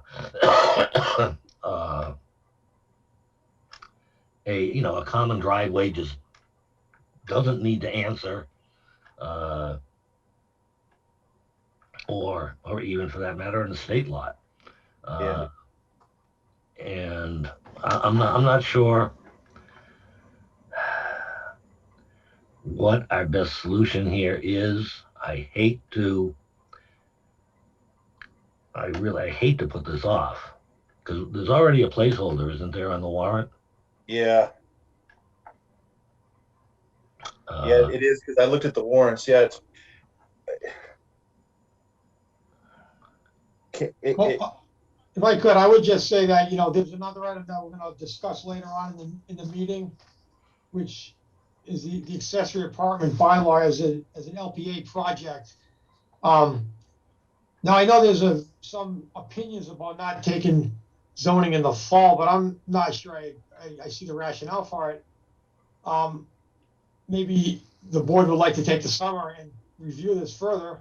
Like I say, it's technical in nature. If the applicants complain about having to answer all these findings of fact for a common driveway, well, then that's fine. Well, we can tell them that we made the attempt and that we're going to revisit this in the fall if that's what you'd like to do. I mean, I would like to do zoning in the fall, the accessory apartment being one of them. And if you want to look at this over the summer, we can bring this into the fall. This one, doesn't bother me one way or the other if you take it or not. We did discuss it. I did do what I said I was going to do on this, and I did get something on the warrant for this meeting. I try to identify new zoning bylaw and trying to clean up the bylaw. That's the purpose here. I don't blame you, Dave. I think you did a good job. It's just that in order for me to comprehend, I would like to be sitting down face to face, go through this with everybody there. Yeah. And that's it, period. Well, the problem with that, through the chair, Dick, is that until probably right up until the town meeting, Tuesdays and Thursdays at the senior center is going to be absorbed by the FICOM. So we're not going to have it. That's as far as I know, that's the only place right now that can house a large portion of people for hybrid meetings. Unless, Norm, I'm wrong, but I think that's the only place. About the only thing I'm wondering, and I do not know, is I think it's what they were saying, and this is probably going to change. I think they were saying that starting April 19th, they're going to start doing a drive-through vaccination. Oh, at RDIC, I forgot about that. Yeah. They're taking it out of the library, and the library is going to be freed up. So, you know, that's a maybe. Okay. No, Lynn says that they're moving it out, so.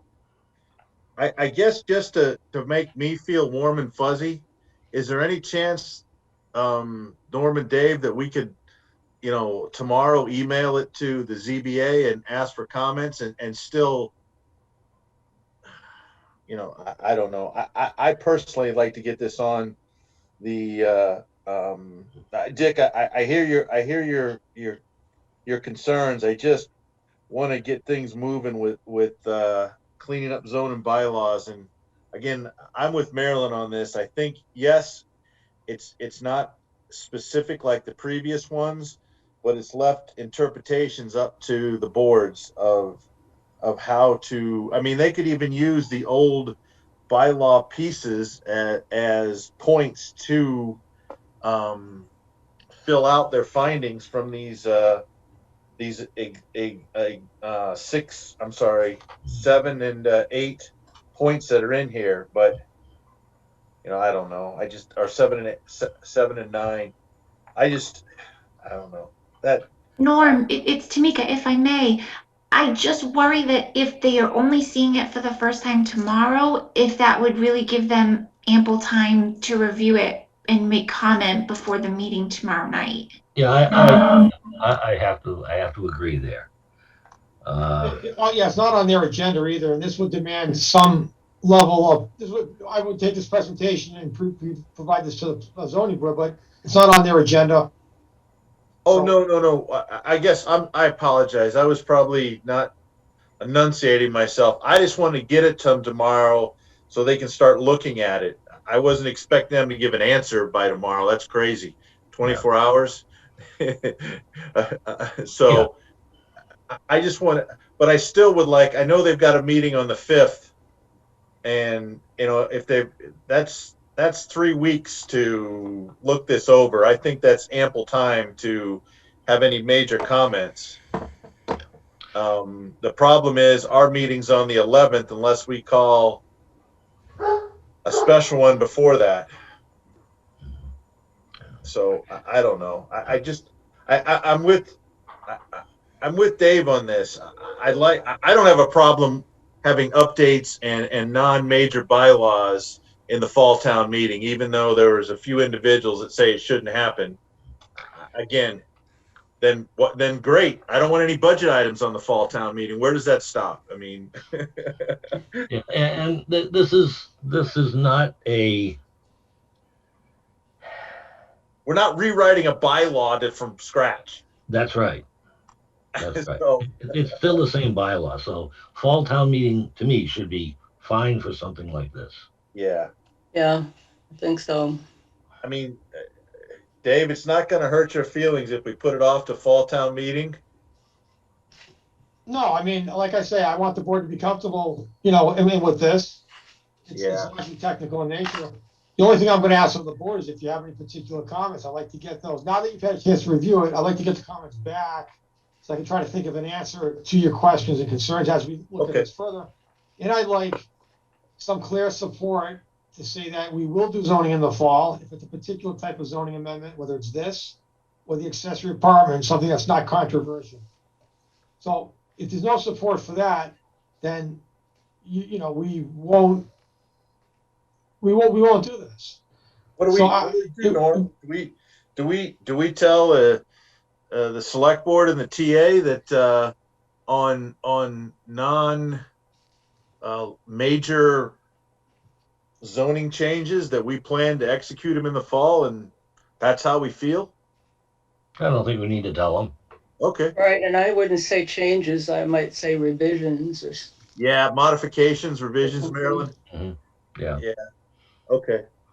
I didn't catch that. No, you don't think that this board needs to tell folks that this is the where the board wants to go? I don't think it's necessary to, in general, tell the TA or the select board that we feel it's fine to propose zoning changes in the fall. Well, then how do you prevent someone coming down from the rafters, grabbing a mic out of somebody's hand who's about to speak, and then point the finger to everybody at the front podium and say, we don't do zoning in the fall? How do you discourage that? Yeah, that Norm, that's what I was getting at. Is the last time, unfortunately I wasn't there, I was in New York City, but I heard about it and I wasn't happy that we got thrown under the bus because of the fall town meeting, because how dare we do this? I was like, hold it. And it's only one person that pushes it. Yeah, I know. I'm trying not to point anybody out. I'm just trying to say that I don't want our board to go through that again. And that was the only reason I was suggesting a letter or a memorandum to the TA and the select board indicating that. Well, it's not Mass General Law that states that it has to go through springtime or annual. So I don't know. I don't know. I just want to. I just don't tell them knock it off for crying out loud. You'll see it in the fall. Yeah, to Dave's point, I don't want any surprises. So telling the appropriate select board and FICOM and TA that we're going to be putting a zoning bylaws through in the fall that are modifications, then I'm good with that. I mean, I think giving them a heads up doesn't hurt. I don't know. Now, are we just talking about what he's presented to right here on special permits? Well, this and then also if we do a like Dave is going to present later on, a accessory apartment. Is that correct, Dave? If I'm not mistaken. And to me, that'd be one way of drawing people into a special town meeting in the fall. I love you, Dick. That's perfect.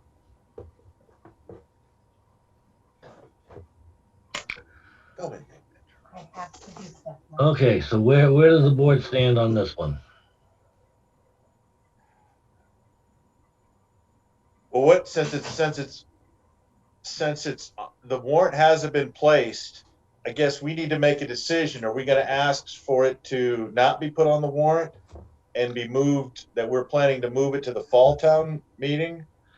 Well, I mean, like I say, I'm just trying to get a feeling, because okay, we close the public hearing and then we have to vote on something. Either we have to vote to recommend it, or we have to vote to postpone it, or whatever you want to call it. yeah, I guess my opinion is to close the public hearing and to vote on to postpone it to the fall town meeting. Norm, if I may, there's still a motion and a second on the floor that Dick made and Sean seconded that we would have to take care of before we close the hearing. Okay. Dick made the motion to hold this not to a specific town meeting and not to place it on the warrant, and Sean seconded. Okay. So if you would like, or wait for Sean, or I could just rescind if you wanted to put other words in there to put this to the fall, Okay, or is it the way it's spelled out okay? I'm just thinking of procedure here because we normally don't take votes within the public hearing. Oh, okay. Yeah, all right. So can Dick rescind his, I will rescind my motion. And Sean, will you rescind your second? Yes, I mean, that doesn't mean, I guess that means I have to if I'm just seconding his motion, so there's nothing to second. right, Yes, I'll make a motion to close the hearing then. I'll second that. Is there any discussion on that? Hearing none. Roll call vote. Marilyn, aye. Sean, I Dick, All right. Tim, Aye. Norm, aye. Okay, now for a motion to what we're going to do with this thing.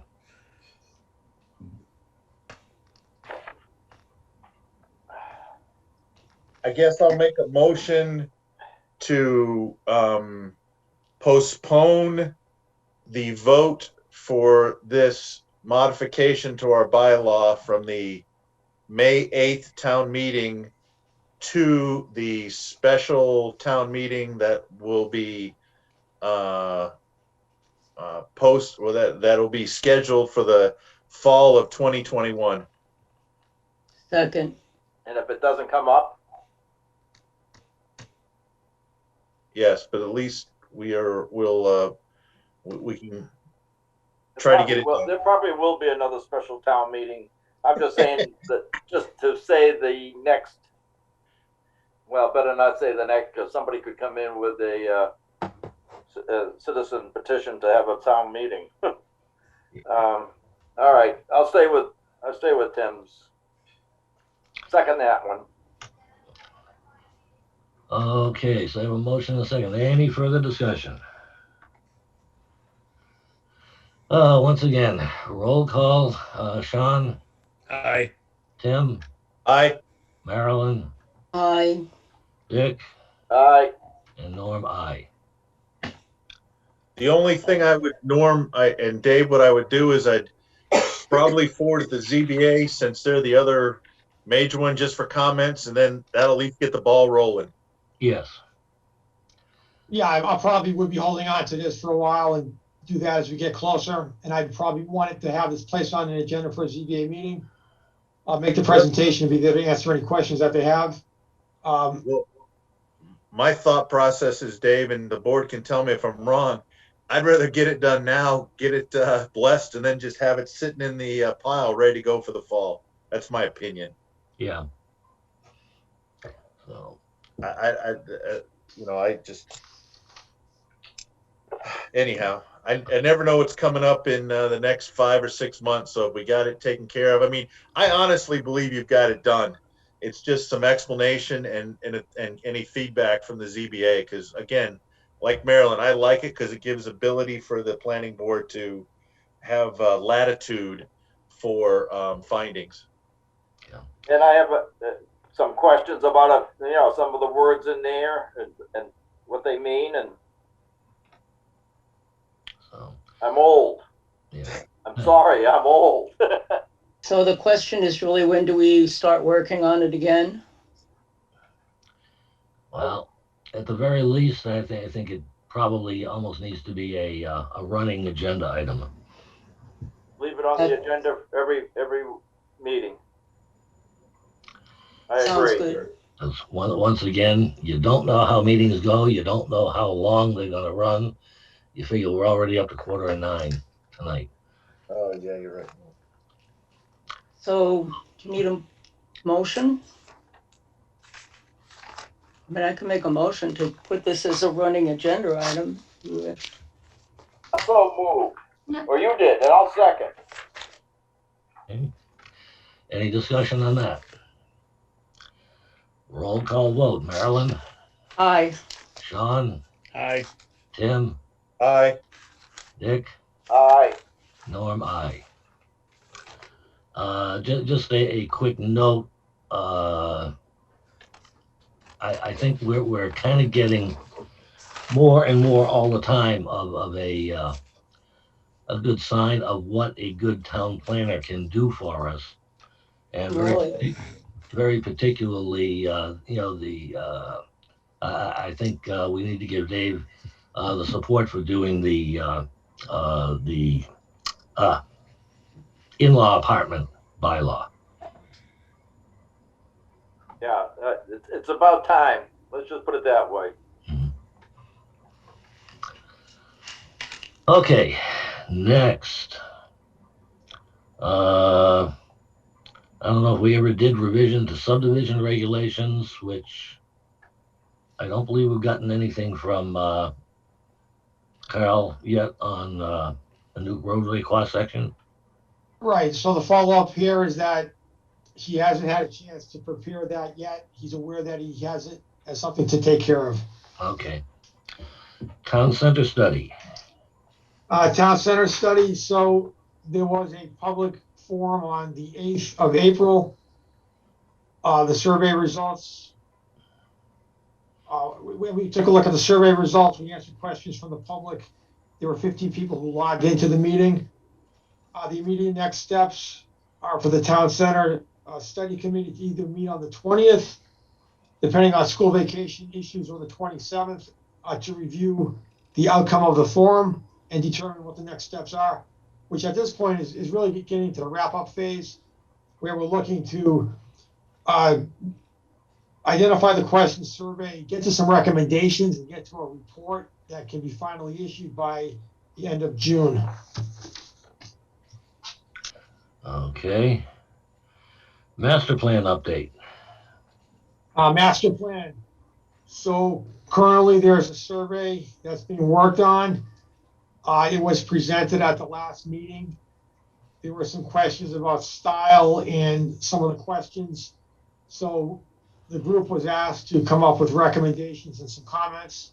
We're currently working through those questions and comments to revise the survey and to get it back to the Master Plan Steering Committee on the 29th of April, its next meeting. The CMRPC staff will be in town on Thursday to do site visits and to talk about the survey itself and other aspects regarding the master plan process. There's also what's called a benchmark survey, which is in the middle of being filled out. The purpose of the benchmark survey is to gather recommendations made in prior studies, like open space, the prior master plan, the vulnerability preparedness plan, to list out all the recommendations and see what work has been done on those recommendations. Thanks to Norm, we got done a good chunk, which belongs to the planning board directly, the master plan. Other sections have been farmed out to the groups who had direct say over the plans from which the recommendations were made. So we're looking to get that done as soon as possible as well. And once again, the next meeting is on the 29th of April. Okay, any comments on that? No. DLTA grants. DLTA grants. So recently, the planning office, working under the policy direction of the planning board, applied for 2 DLTA projects. One was to implement recommendations made in what's called the Lost Villages Scenic Byway Corridor Management Plan of 2009. There were several recommendations made. As we know, what we're talking about is 122 north and south. It's, as you may know, it's designated as a scenic road. So that report has several recommendations. So what we're looking to do is implement the recommendations, to tie those into the current master plan effort and the town center project, with the idea of trying to develop tourism and economic development by bringing folks in from the villages, from 122 into the town center. This will be a regional project working with some other municipalities who share the common, who share 122. This was a grant for $7,500. We will be working with the Planning Commission and other towns who are nearby. There was a second DLTA that we also were successful in getting. This was also for $7,500. This is pretty much an extension of the Rutland Agricultural Economic Development Strategy. in that strategy that was done last year, which looked at recommendations to help the ag economy. There were several recommendations made in that report. So the purpose of this is piggybacking on work that the AgCom has done in terms of thinking about some projects I would like to do, taking that plus the recommendations made in this report and putting those together for the purpose of implementing those recommendations. Once again, for the idea of economic development, in this case, the ag sector and agritourism. So we'll be working with the AgCom on that and the Regional Planning Commission as well. That was a $7,500 grant on that one. Now that's 2 DLTA grants. If you look at this, right here, you'll see that there were other proposals granted in round 2. Ours combined was greater than any of the other ones. So we're very lucky to have a good relationship with the Regional Planning Commission. So we're going to move on that one as soon as we have our kickoff meeting and we put together a plan for those 2 projects. Okay, looks good. Okay, LPA hours. So LPA hours, as the board knows, because there's delegates and town staff, if we participate in events put on by the Regional Planning Commission, the town earns 1 hour per event attended. The purpose of the LPA program is to provide direct local planning assistance to the boards and commissions of a given town or other entities who can apply for these hours. The way the program is structured is that any request has to go through the planning board and the planning board chair in particular to endorse this and correspond with the Regional Planning Commission that they like a certain project. So what this does here, this allows for planners on the Regional Planning Commission side to do direct work to supplement and support the planning office and the planning board, in accordance with the policy recommendations that the planning board makes. So the project that we identified that would be a good use of the 24 remaining hours, which by the way expire at the end of June, so use it or lose it, is an accessory apartment bylaw. For some reason, there's no such zoning bylaw that the town has for accessory apartments. We get lots of calls from elders who want to downsize in their existing house. Maybe a family member takes up the rest of the main dwelling. So this would help elders age in place, would diversify the housing stock, and it would keep the community whole by allowing several generations to live together. So if the board approves this, and I hope you will, we would then ask for Norm to transmit a letter to Trish Settles indicating that the board is behind the drafting of an accessory apartment bylaw, not doing all the work, but doing the heavy lift, which we would then forward to the bylaw subcommittee for its final review and recommendations in the summertime for a fall town meeting, as long as that won't be controversial and we can actually do it in the fall. I don't think this is controversial. I think we get lots of calls and a lot of people want these types of dwellings, but it's not currently an option. I like it. Yes. In those bylaws, what would stop a family leasing it out as a rental apartment? Would it be specifically just for in-laws, or could they just for anybody would be able to rent from them? Well, in the term that is used in the land use side of things is accessory apartment, also known as, and sometimes referred to as an in-law, only because the expectation in the common use is that a relative lives in one of the units. What would happen in this bylaw is that it would be a section of the bylaw that says the owner of the building has to live in one or the other of the units. It's a risky proposition to limit it just to family. I don't know that is legal. So yes, there is some potential for a 900 square foot accessory apartment to be rented out in the open market, but there is the ability to regulate the size so that it is truly subordinate to the main dwelling.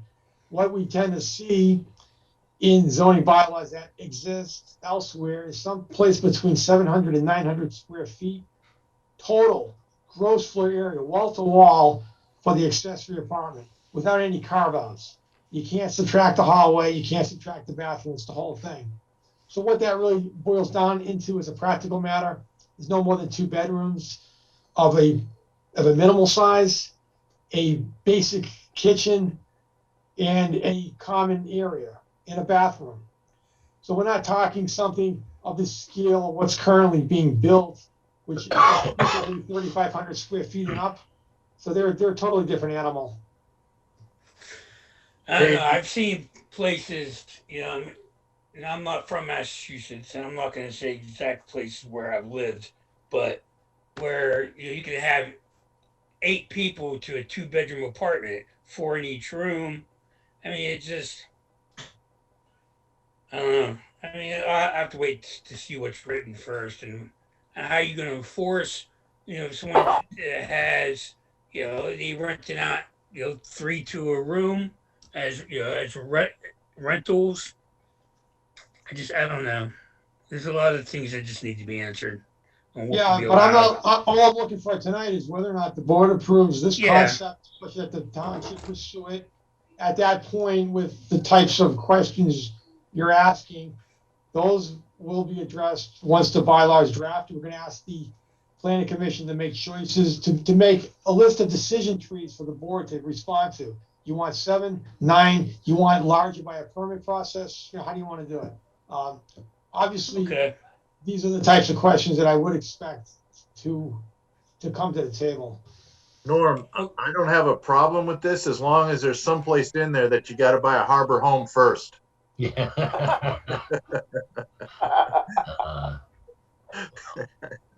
I'm kidding. I'm just being a comic. No, I think you put up to 300,000. no. Come on, Dick. You got money coming out of your gift. Yeah, right. I'm good with it. Yeah, I am too. I think it's a long time coming, and I know from way back, the building inspector, Harry Johnson, used to talk about this all the time. So, Yeah, I think it's a great plan. I think we should move forward. yes. Okay. So is there a vote to that effect you want to take, or just, I hear a consensus to move on this, so I'll ask Norm to draft an email tomorrow.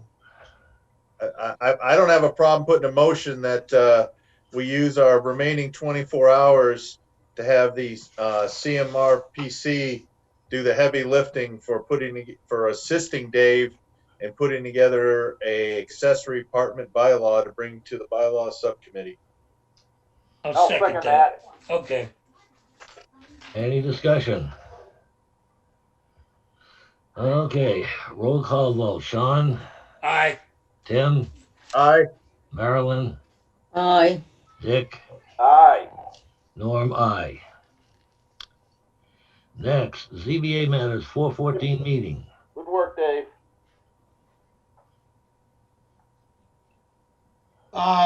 I sent the information to the board as a separate matter by email.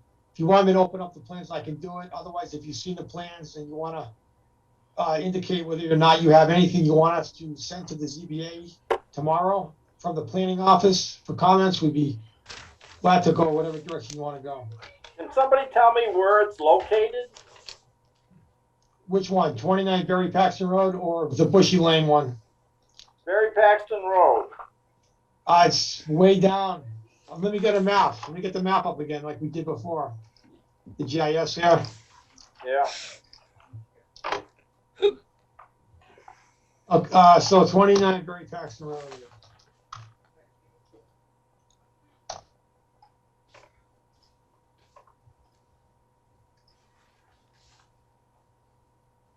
Let me just zoom out of this and let it load.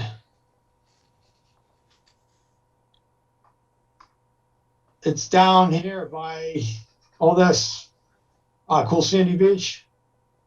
All right. So, it said Dennis the hockey on number 7. Yes. Okay. I know where he lives. Are they, let me infer, are they trying to combine properties or what? That was the tough part I was trying to figure out. It's this here. Oh, okay. And they What they want want to do is they want to build a dwelling unit on this lot. But this lot is undersized for area and for frontage, and that the prior structure, in our opinion, was abandoned and discontinued more than 2 years ago, so there's no vested right to rebuild by right. So they Okay. therefore they need the zoning relief from area 1.2 acres instead of the required 65,000 square feet. Yeah. And 100 feet of frontage instead of the required 200 feet.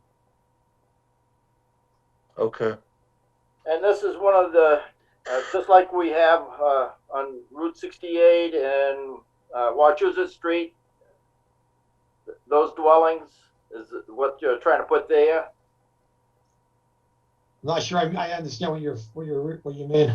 Well, Are they go ahead, Dick. I'm sorry. I'm trying to, housing for children, elder, and disabled. And I believe, like Route 68 right now has about 3 or 4 of them on it. Well, I understand it's for a social services use, but from a land use perspective, we're concerned that it's a dwelling on an undersized lot and there's no vested right from a prior structure. The actual use isn't really is not really something that we need to consider on the land use side, but it does appear to be for a social services use. That's correct. Well, now what I'm thinking is, do they need for anybody that's there to go outside to enjoy the outdoors? Is there enough land around there? Is there enough property? Is it going to affect the landowners on either side or are these individuals internal and stays in the house all the time? Yeah. Well, I don't think that's really for us to. Well, I don't think we have any authority over any of that. The thing is, if the lot's not big enough and the existing building can't be grandfathered in, is that what you're saying? Because it's been abandoned for too long? Yes, also, grandfathering, if you'd like to use the term, or vested rights. It doesn't have vested rights, and there's no so-called grandfathering protections because of the 2-year issue. That's correct. Yeah, I say it's an unbuildable lot. As it currently is, it's an unbuildable lot in its existing. As it currently is, yes. yeah. Which is why they need the variances to make it a buildable lot. Let me ask a question, Dave. If they built something there, would they be exempt from real estate taxes for the town, or would that be now taxable property? It'd be more likely a non-profit, Tim. It's exempt. All and right. we have so many of them in Rutland. Yeah. Need to be brought up and find out what's going on. It's an unbuildable lot as I see it right now. It's my opinion, and I'm sticking with that. Yeah. I'm not in favor of it. If this lot was going to be, what's the word I'm looking for, a tax asset to the town, then I'd be more apt to say yes. But if it's not going to be a tax asset, then based on our needs with finances, I'm gonna agree with Sean and Dick. It's a negative for me, unbuildable.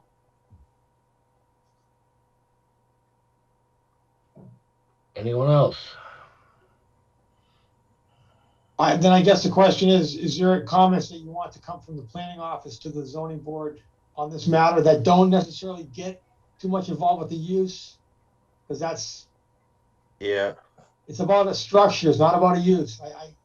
I'm trying to stress that intentionally. Right. So just the frontage alone and the acreage is not there. Yeah, and there's no, Dave, I don't see any hardship of I mean, if you want it to be frontage and acreage, then work with the owners of the properties on the side and buy it to make it so I don't see the, because part of the ZBA is hardship, and you've got large sways of property on both sides. Work it out with the side people to buy something to make it a buildable lot. I think the hardship presentation is appropriate. Okay, that's my opinion.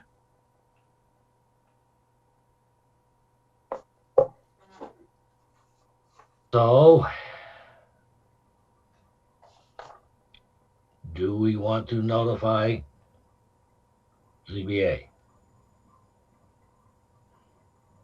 Notify them with what, though? With an email, or just tell Tamika, or Actually, those comments will come through the planning office. I thought so. So Yeah, we recommend that it's not a buildable lot. Yeah, and if they want hardship relief, please work with the lot 7 and lot 5 to purchase the appropriate amount of land for correct frontage and acreage. That's my opinion.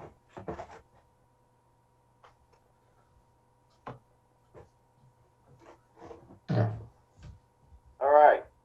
You need a motion on that, or is that Tim's motion and I'll second? Correct. Okay, Tamika, do you have that as a motion?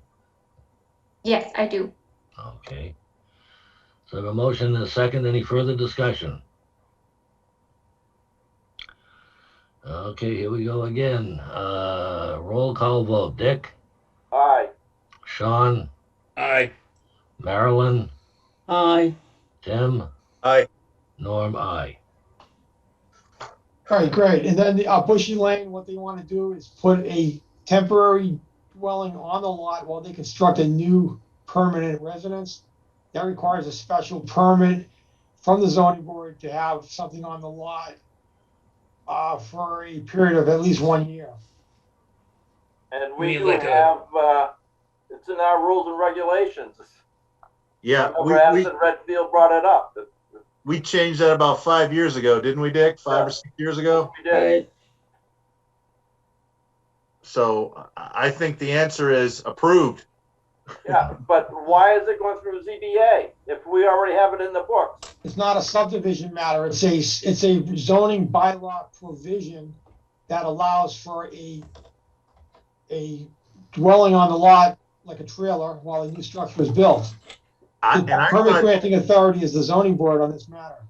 I thought we had that, again, Dave, I could be wrong, but I thought we added that into our I don't want to call it ANR bylaws, but our overall bylaws to allow that.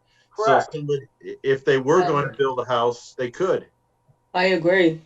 Yeah, if a house burnt, you were given the right to put in a mobile home while you fixed it or rebuilt it. There's no house on the lot. There's Oh, no existing house on the lot. They want to build on the lot for the first time, but instead of having to be someplace else, they want to put a trailer on the site while they build a new house for the first time. Geez. I think we approved of that fairly recently over near Irish Lane and that where those roads all come together. I think it was on Lamington's land. I'm not sure. They wanted to do the same thing. Put in a trailer while they built it. Or maybe they had an existing house and built a new one. I'm not sure. I think that was still an existing house that they were going to tear down. yeah. This is new. This is new frontier. We've never, at least in Rutland, I don't. And you guys, Dick and Norm and Marilyn, you could tell me if I'm wrong, but I don't ever remember hearing of anything like this. Oh, hearing? No, but I mean, sure, just go on Ridge Road and take a look. It's already there. It's been there for years, and they're just starting maybe now to build a house. I'm okay with it for an allotted period of time, like 365 days, and then that structure has to be removed, or an extension can be asked for, but it has to have a time. Has to have a time limit on it. Can't just buy a piece of land, put up a mobile home or a double wide, and say you're going to build a house, but end up not. Is that an estate lot, Dave? No, this is I'm going to call it a leftover lot. Okay, I was going to say this Some is what future we development that never occurred. This is what we would call. the solar field right there was going to go in. Yes, that's correct. Okay, this is what I would call an illusionary frontage, but if it's already been A&R, there's nothing we can do about it. Actually, that's 200 feet right here. Yeah, But there's except, that wetlands. yeah, that's where I guess Clea and I disagree, but all right. Well, I don't have a problem with it. I would say give the ZBA a thumbs up, but I agree with Sean that there has to be a fixed time limit and it has to be policed. I think that's actually in the notice. That's in the Okay. bylaw. If I'm not mistaken, I believe the bylaw states it can be for a maximum of 1 year. But they're asking for relief because there's no house there. Is that what the reason? What they're asking for is, what they're looking for is, so here's how it reads. This is 14C. A trailer or mobile home shall be used as a permanent dwelling unit provided it's from, where is it? Hold on a second. A temporary permit may be issued by the zoning board of appeals for occupancy of a trailer or mobile home on a lot for a period of 1 year. Such permit being subject to the Board of Health. It shall not be permanent dwelling. It should only be there while the structure is being built. So it's very specific Okay, I'm fine with what that. the purpose of it is. All right. But they're going to the ZBA, Dave, because there's no existing structure there. They're doing because they want to put it on because they want to build a new structure. Yes, what they're getting is a temporary permit to allow a temporary structure on the site for the duration of building construction for a permanent dwelling. Okay. I'm fine with that. As long as there's a 1 year date, I'm good with that. So do we really need to comment to them on this one? No, I was gonna say, Norm, this is a no comment situation, right? As far as I'm concerned, yes. Yeah, I agree. Yep. Okay. Last item, restaurants and breweries. Sean. Okay, so I asked Dave to put this on the agenda because I've been questioning myself, and I've been getting questions from constituents about businesses that have come up wondering if they have gone through the appropriate venues to build them.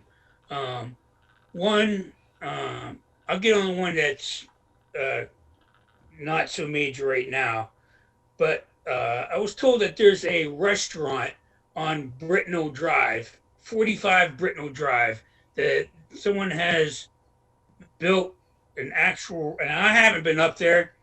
I've been meaning to get up to it, but by the time I realize it's too late. That there is a restaurant up there. I can't personally see how. And I don't know if this person is saying there's a bed and breakfast or what. Does anybody know has anybody heard anything? Norm, you live up by there. Oh yeah, I live there.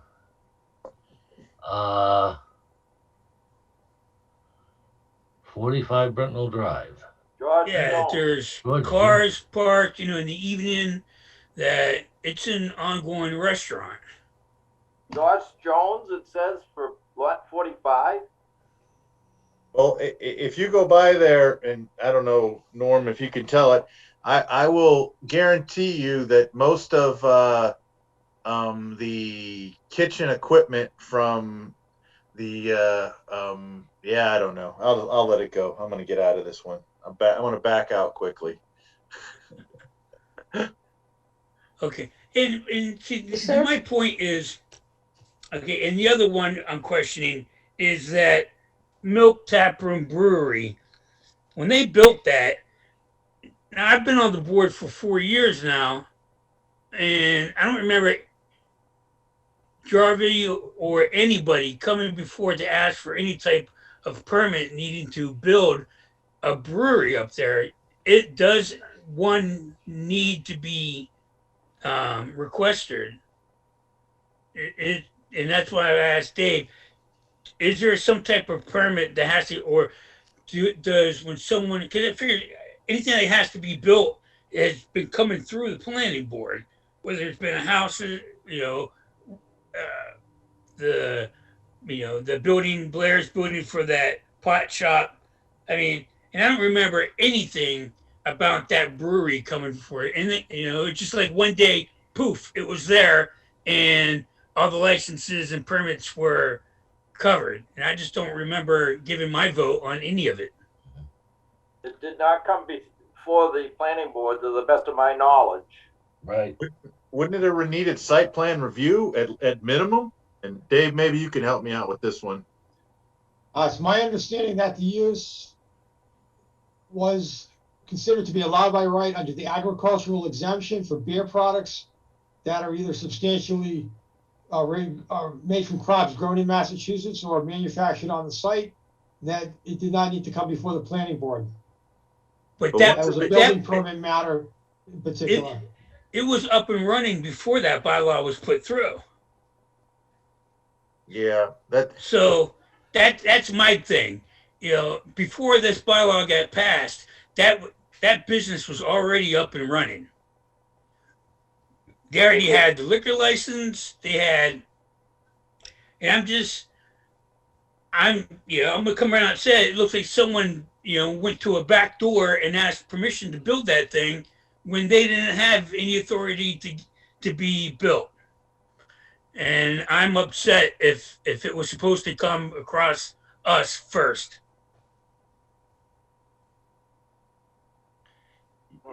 Sean, I can expand a little bit. They didn't and this is just for clarification. They were coming before, if I'm not mistaken, the select board for one-day liquor licenses before the ag accessory bylaw was passed, if I'm not mistaken, because they did not have a liquor license at the time.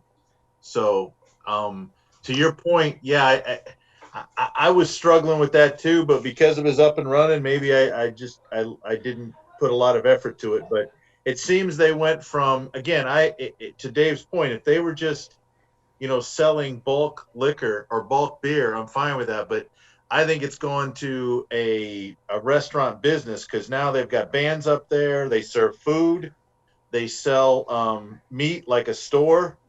And at the same time, they sell beer too. So I think it's moved past the phase of just being a brewery selling beer and moved into more of a retail operation restaurant. Is it getting to be out of our jurisdiction? Oh, you might have a good point, Dick. Whose would it be? The building inspector and the Board of Health? All the above, I would say. What about the structure? Was it an existing structure that they built into, or? I haven't been over there, so I have no idea what it looks like. Yeah, and neither do I. I just want to know, who gave them, what gave them the authority to be up and running, and to have all these permits filed, if they needed to come before the planning board to do it, because I don't remember them ever doing so. So, Sean, what you're saying is minimum, there should have been at least a site plan review. Yes. Yeah, that's what I was thinking too.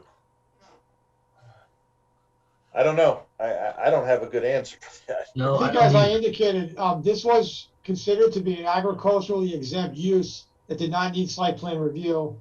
Okay. The type of liquor license qualified as an agricultural exempted use, and it was not subject to site plan review. It was a by right situation through the issuance of a building permit from the building department. So if you're interested in more information on that, you may want to contact the building department to see exactly what information they reviewed to grant the license to allow that activity. Okay. in other words, he has not created any of this under the agricultural accessory bylaw. Are you referring to what you have on the screen right now? No, I digressed. I went back to the Brintnal, the A&R. I'm just curious about the wetlands thing, because we were looking at 45 Brintnal for the, Oh, yeah. the restaurant thing. Never mind. I'll take this off the screen. Sorry. That was my land right across from those wetlands.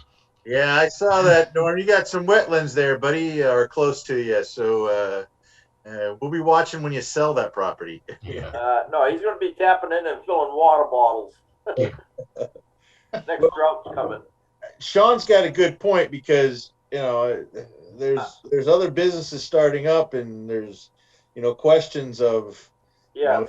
is it covered under the ag accessory bylaw? If it is, I'm fine with that. But, Well, you brought up once upon a time, Tim, who's the one that is supervising this? Who is the one that's going around and making sure everything is copacetic here?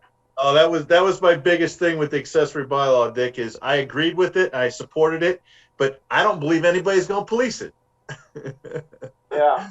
It's going to be the Wild West. Again, that's my opinion, but that's how I feel it's going to be. Because, anyhow, I'm all for helping farmers out and making sure they don't go under. But there are individuals that take advantage, and that therein lies my problem. I agree. On the Brintnal Drive restaurant thing, I cannot say that I have. I don't think I've been up George Jones's driveway since he had the fire up there. But Yeah, it used to be a fabrication shop, and then they had the fire, and then it. But I just. Sean, what I think, and this is my opinion again. I'm not an expert, but it wouldn't be a bad thing to ask the enforcement officer, which is the building inspector, is there a business up there, and if there is, has it got the proper permits? I mean, that's, tell me if I'm wrong, but isn't that part of his job, enforcement of the codes and bylaws of Rutland? Oh, wait come on. I'm sorry. I sound like a lawyer. It's 20 minutes after 9, for crying out loud.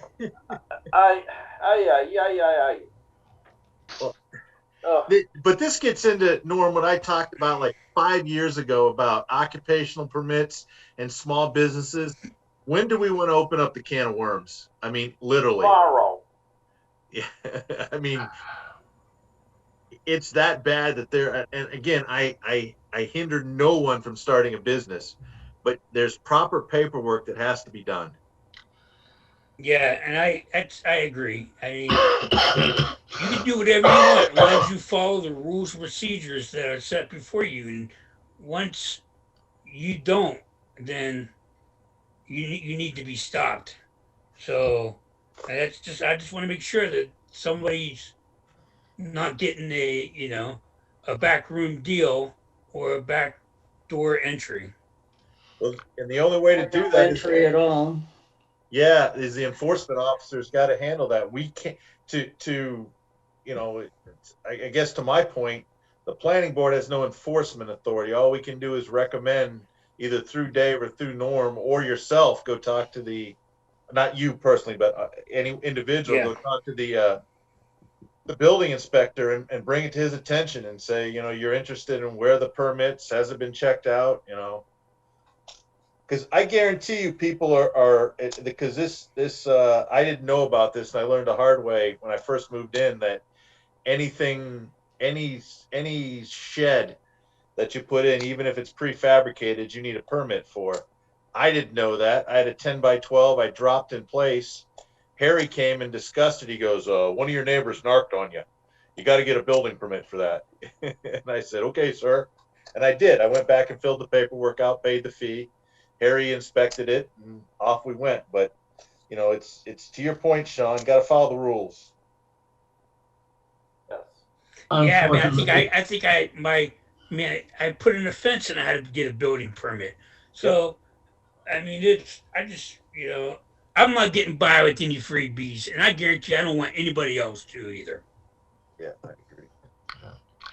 Unfortunately, for as many rules as we have, most us and most other small towns just don't have the staff to, I'll call it, patrol and then enforce these things. Yeah, you're right, man. We need to hire an assistant to the zoning enforcement officer.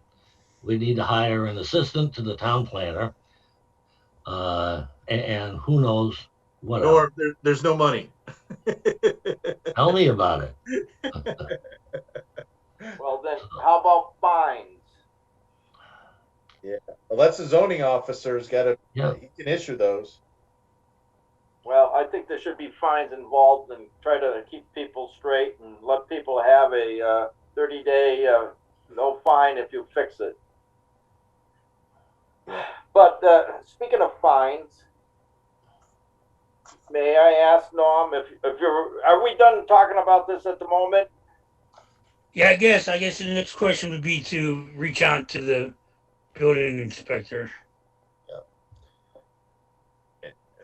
And after Dick's done, I've got 2 items that weren't anticipated in the All right, 48 well, hours. My anticipation is the fact that I was very upset at the. I went to see Dave, and he had just been talked to by town administrator, and I was upset too. I felt that the TA got overstepped his bounds and whatever. But Norm, we need to come up with more money. How can we start picking up more money? What else? I feel that we should have more income coming in from builders, or I don't know. I where else can we have some funding so we can support Dave? Norm, is this where Tim goes back and redoes the fees and gives them to you? Yeah, yeah. Is there any other things that we aren't charging a fee for that we should probably be picking up? I don't specifically know of any. No. What about fee increases? Well, that's what I can do. I do believe some fee increases, but also I feel that when Dave works for the TA, does stuff for the TA, that fee should be increased. That's paid to him, or the amount of time. We want more money for Dave. So if he's going to work for the town, doing something for the town administrator, select board, or any other things other than planning, I want time and a half for him. Well, how else are we going to come up with the money for him? Well, and I don't want to be pulled too thin, either. I know, and Tamika, I want to make sure she's paid. I don't want to lose her. Well, tell me what you know, or Dick, when you're ready for my proposal. Go ahead. Norm and board, my position is unique where I live right now. And I know for a fact that the budget as proposed, unless something's changed tonight, and the chairman is in bed right now, and I'm not going to go wake her up, is that the proposal is the planner's salary is and hours are being cut by 50%. I was going to propose to the planning board. It would drain us. I know that, presuming that we don't get any more fees in, but I'm sort of, as a project manager, I'm balancing my monies, knowing that something's coming in down the road. So I was going to propose that the 37 or 38,000 or whatever the number is, for the 50% of Dave's salary, we pony up and we take our $5,000 back and we pony up half of his salary to cover the budget shortfalls, to keep him fully employed and active for us. Now, my playing chess is, I know that the town is short $1 million or whatever, presuming the school budget goes through and the override doesn't pass. So massive cuts. But down the road, we have $900,000 or their approximate coming in from the RDIC that'll go into the general fund that can help balance the budget 2022's budget. So was never funded. What's that? The state never funded it. Never funded what? The 900,000. No. I'm talking about the 1.3 million, Dick, where 300,000 would go to pay the note off, and then there'd be 900,000 excess that would go into the general fund. You're referring to HCH. Yeah, the Harbor Classic Homes from RDIC. Yeah. So that would help out the town in a one-time situation for this year. And I know we're kicking the can down the road, but I'm gambling that in halfway through the year, somewhere in October, November, we'd have free cash certified and could come back and update our budget shortfalls. But my point is, I don't want to lose Dave. I think we need him. We've got enough money. If it's 38 or 37, we still have 5 or 6 left in to cover Tomika's salary. It'll be tight, but I that's what I want to put before the board to go to the TA and say, yes, we understand the cuts are going to happen.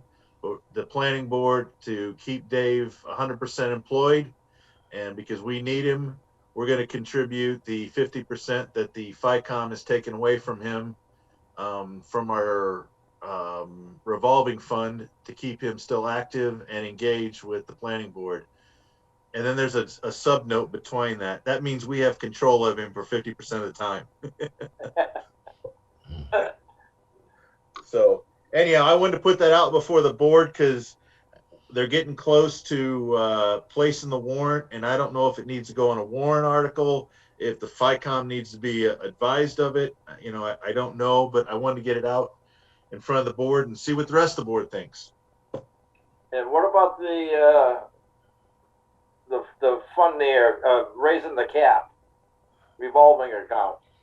Oh, that was my second thing, is that like we talked about a little earlier in before we came on board with the meeting, the revolving fund, as the select board's going to put it before the town right now, is our fiscal ability to spend from our revolving fund is limited to 25,000. That was just changed in 2019.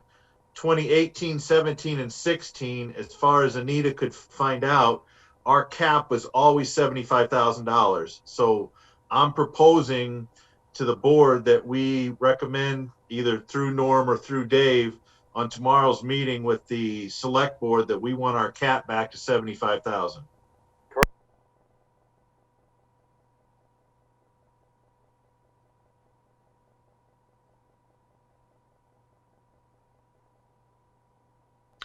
Any discussion? Okay, roll call. Dick, Aye. Marilyn, Aye. Sean, Aye. Tim, Aye. Norm, aye. I'm almost embarrassed that I did not notice that happened a couple of years ago, and I have no idea why. Other than I keep Control. thinking that somewhere in state law there is a total maximum that the town can have in these revolving funds. Okay. I may be wrong, but somewhere way back in my brain, somehow I remember that. And because maybe there have been other revolving funds, like for recreation and so forth, expanded or created, maybe they had to do some balancing. I don't know.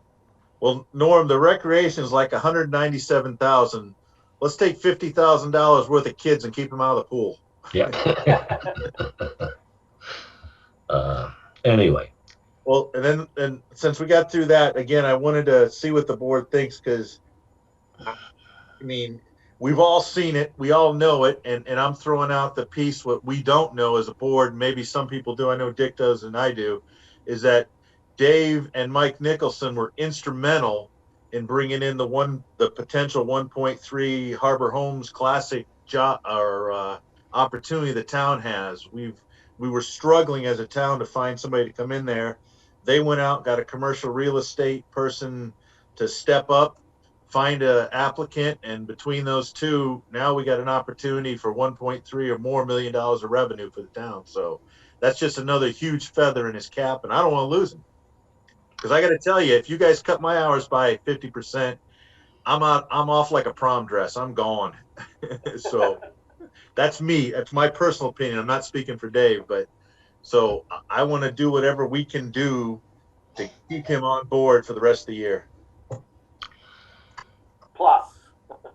Well, Yeah. you know, I have to, I don't know, in some ways, agree on this thing. I don't know about exhausting our administrative account for doing that. That like I say, that part bothers me a little bit. However, just the prospect of them cutting Dave's hours in half is about as repulsive to me as anything I've heard in the past month or so. I agree. Yeah. I just, I guess, well, first of all, and again, I'm not going to try to get into Dave's mind, but if that comes to pass and we fund him, which we could only do for 1 year, Oh yeah, that's it. I can see Dave dressing up his resume and going out hunting no matter what. He would be foolish not to,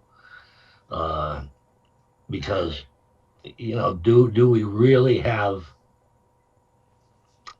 a good handle on what's going to happen after this fiscal year? And hey, I will go along with what the rest of the board says, but I just have to think that somewhere out there something is going to have to happen to get us out of this fiscal hole that the town is in. Yeah, and I hadn't gone into any more detail. I mean, Dave's just one of many that I've heard. All part-time police officers gone, all part-time fire gone. Yeah, I agree. I agree on It's that, Tim. and Please, then we have too much overtime coming out in our municipalities on those two departments. well, it's not only that; it's all a majority of admins gone, assistant clerk gone, assistant town treasurer gone. I mean, it's just a massive cutting of our town services just to satisfy, and again, this is my opinion, an overinflated school budget. So, and again, it's my opinion.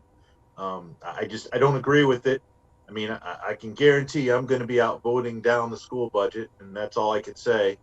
Um, so, but I think I'm just trying to fill or bring to the board's attention, trying to fill one hole that we can fill. I can't save the whole town, but by God, I don't want to lose our planner who's put a good couple years of hard work and effort into helping us, our planning board be so much better than when we were struggling on our own trying to do everything. Agreed. You have no idea what it has done for me. Yeah. Really. Norm's got better tomato plants now. Yeah. I do appreciate the support of this board. I appreciate that this board is had some trust in me to do the job. And I appreciate the board's support, in policy directions and all other aspects. So I appreciate this. One of the things I've been asked to do is and I'm doing it because I have to. I don't like it, is that the town administrator is looking for an impact statement from all departments affected. I'm going to draft the impact statement under the assumption that it's just a half a time position and that's what's left.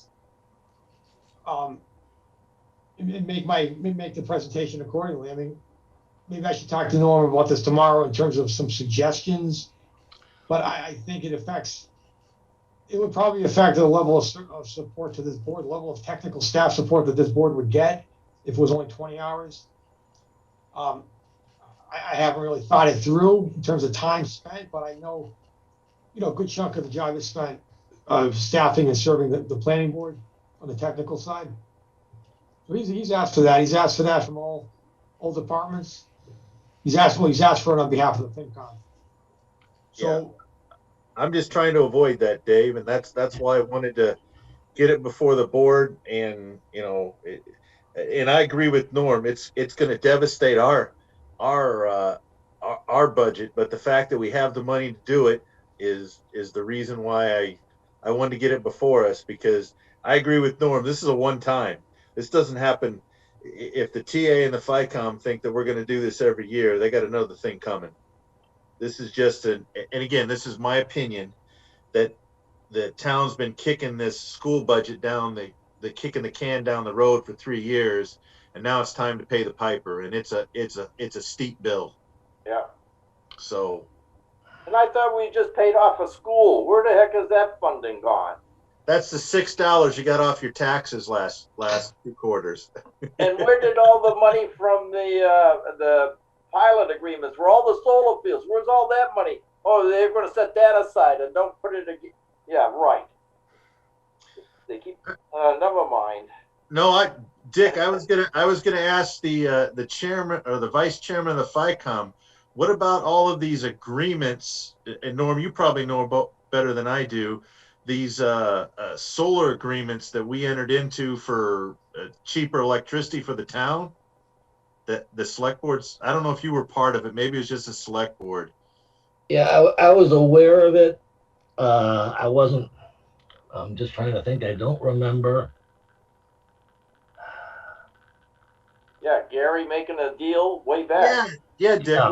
Where's all that savings coming? Where's that on the line items? Again, I haven't rough Karen up, but it's just questions, because I mean, honestly, they're looking for just.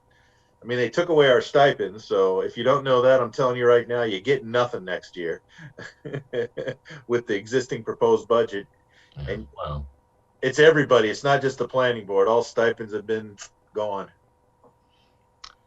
So anyhow, I don't know if we. I just want to talk it over with the board and see what their thoughts were. My other question on that would be when would we have to act on that? Well, from the young lady that I live with, I guess I don't know. She was telling me as soon as possible. Oh. I don't know what that means. I haven't asked her anymore. Well, what I am thinking of is, the outcome of town meeting and ballot is not set in stone yet. Correct. Nor even is the school committee's budget or assessment, whatever you want to call it. I've heard that Paxton is having a great deal of problems with it. Yeah, they're worse than us. They can't even balance their budget. I don't know. It appears Holden has managed to magically come up with something. Yeah.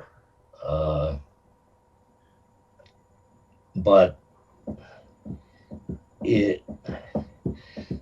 I guess the nicest thing, not necessarily for Dave, but for us, would be if we could make that offer after the dust is settled. I'm okay with that. That's a good idea, Norm. I like it. Keeping it in the back pocket, and then. But I don't know. I don't know if that's. Well, you know what? We hired Tamika.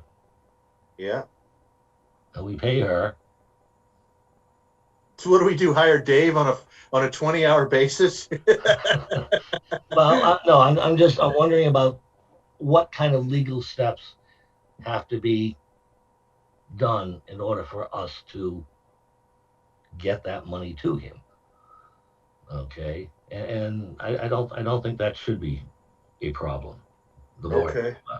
about it. Norm, can you briefly say, does any developer owe us money? Cleo owes us like 10,000 on Brice Lemon, I think, or he has said he was going to send us 10,000. Not anymore. He Actually, paid the it. board's already received Paid it. Yeah, the board's already received that payment. So But that, Norm, that how much that money goes to our administrative account and how much of it goes to the subdivisions? Strictly to subdivision. Yeah, we can't use that money. That's the problem.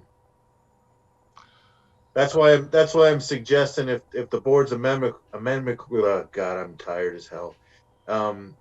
Okay, I will go back and pull the fees out of the subdivision bylaw in the back and take a look at them and do give me a couple weeks and I'll try to see if I can tweak them to put more money into our pockets, but not outrageous. I mean, Well, we can't charge $2,000 for an ANR when Holden, Paxton, and are doing, for example, 200.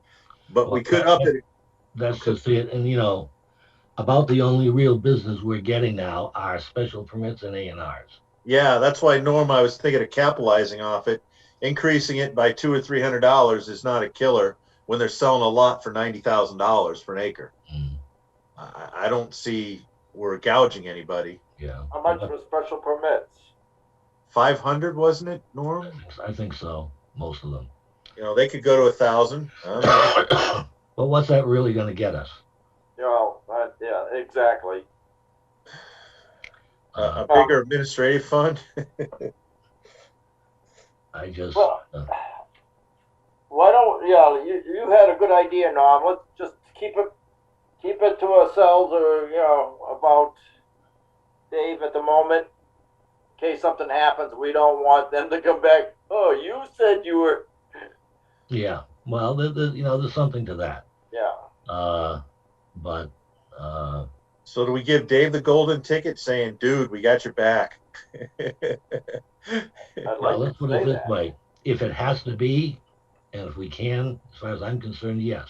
Okay, that's all I was looking for, was the board to say we if we have to, we will. Because again, to your point, Norm, we don't know if the school budget's going to pass in 4 out of 5 towns.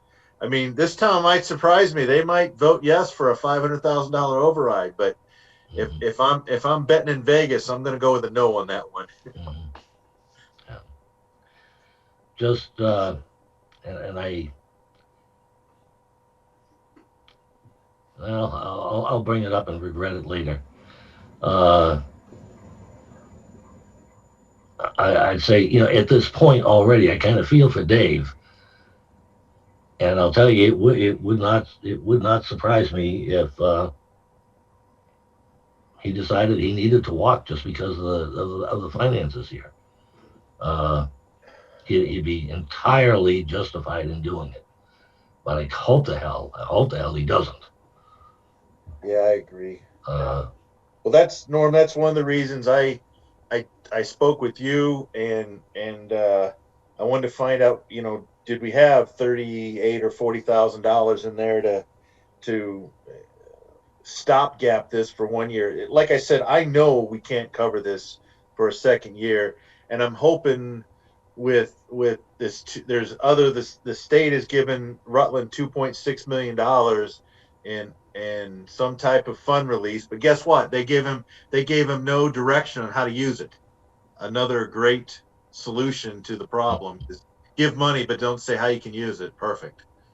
And then, like I said, RDIC money coming in, but that's all one-time funds. So, Tim, you hope.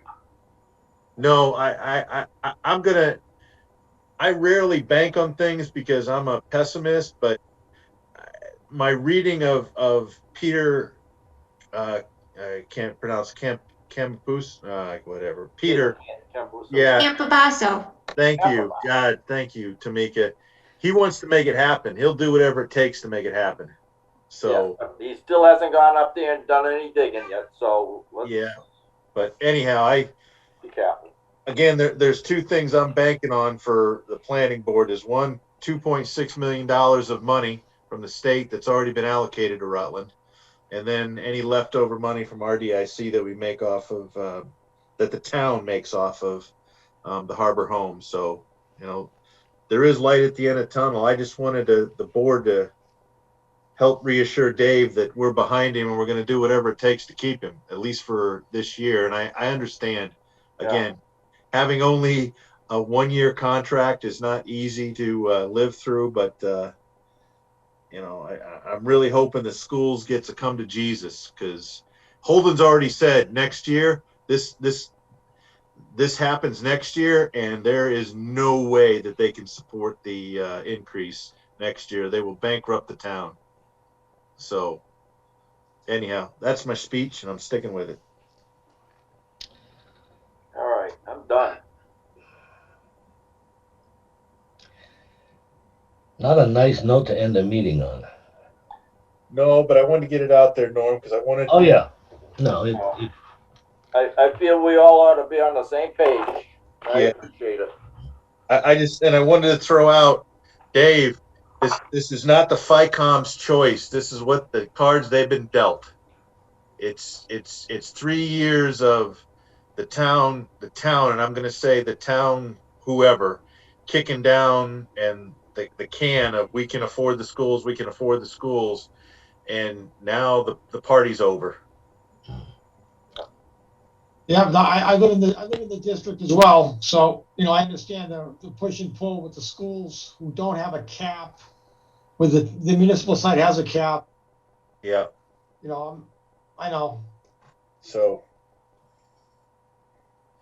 and I understand the town head meetings didn't go well either today, so I cannot comment on that here. I don't want you commenting on anything. This is just my opinion. So, like I said, that's it. I know it's late, so I just wanted the board to at least think about and potentially support keeping whatever we can do to keep Dave full time for the next 2022 session. We need more businesses in this town. Not going to happen. Well, I can think of one business that they can open up to more licenses that will increase revenue. That's a quick question before we close out. If somebody gets another liquor license in town for a pour, does that increase the retail license for marijuana then? Because we've Yes, added. it does. It increases it. Personally, Okay. I think that we should equal the amount of liquor licenses to retail licenses, only Okay. because this town needs money, and you know, pot or liquor, both good, both bad, however a person looks at it, but both of them bring in money, and one brings in a lot of money. Yeah, I just know that somebody's going for a liquor license on a certain farm on Maple Ave, so and that hasn't been there before, so it would be a quote new liquor license for town to our existing ones. So anyhow, that's it. Sorry. Motion to adjourn. No, second. Second. Okay, just one final comment and a little bit of an up note. I've got a few Mega Million tickets in my pocket for tonight's drawing. Maybe. Just maybe. If you disappear, Norm. Marilyn, you do know you're in charge after this, and you got to put up with me then personally. Oh, yeah. So buy some tickets from Norm. Yeah. Yep. Okay. I have a motion and a second to adjourn. Roll call vote. Dick, Aye. Marilyn, Aye. Tim, Aye. Sean, Aye. Norm, aye. And Tamika, thank you.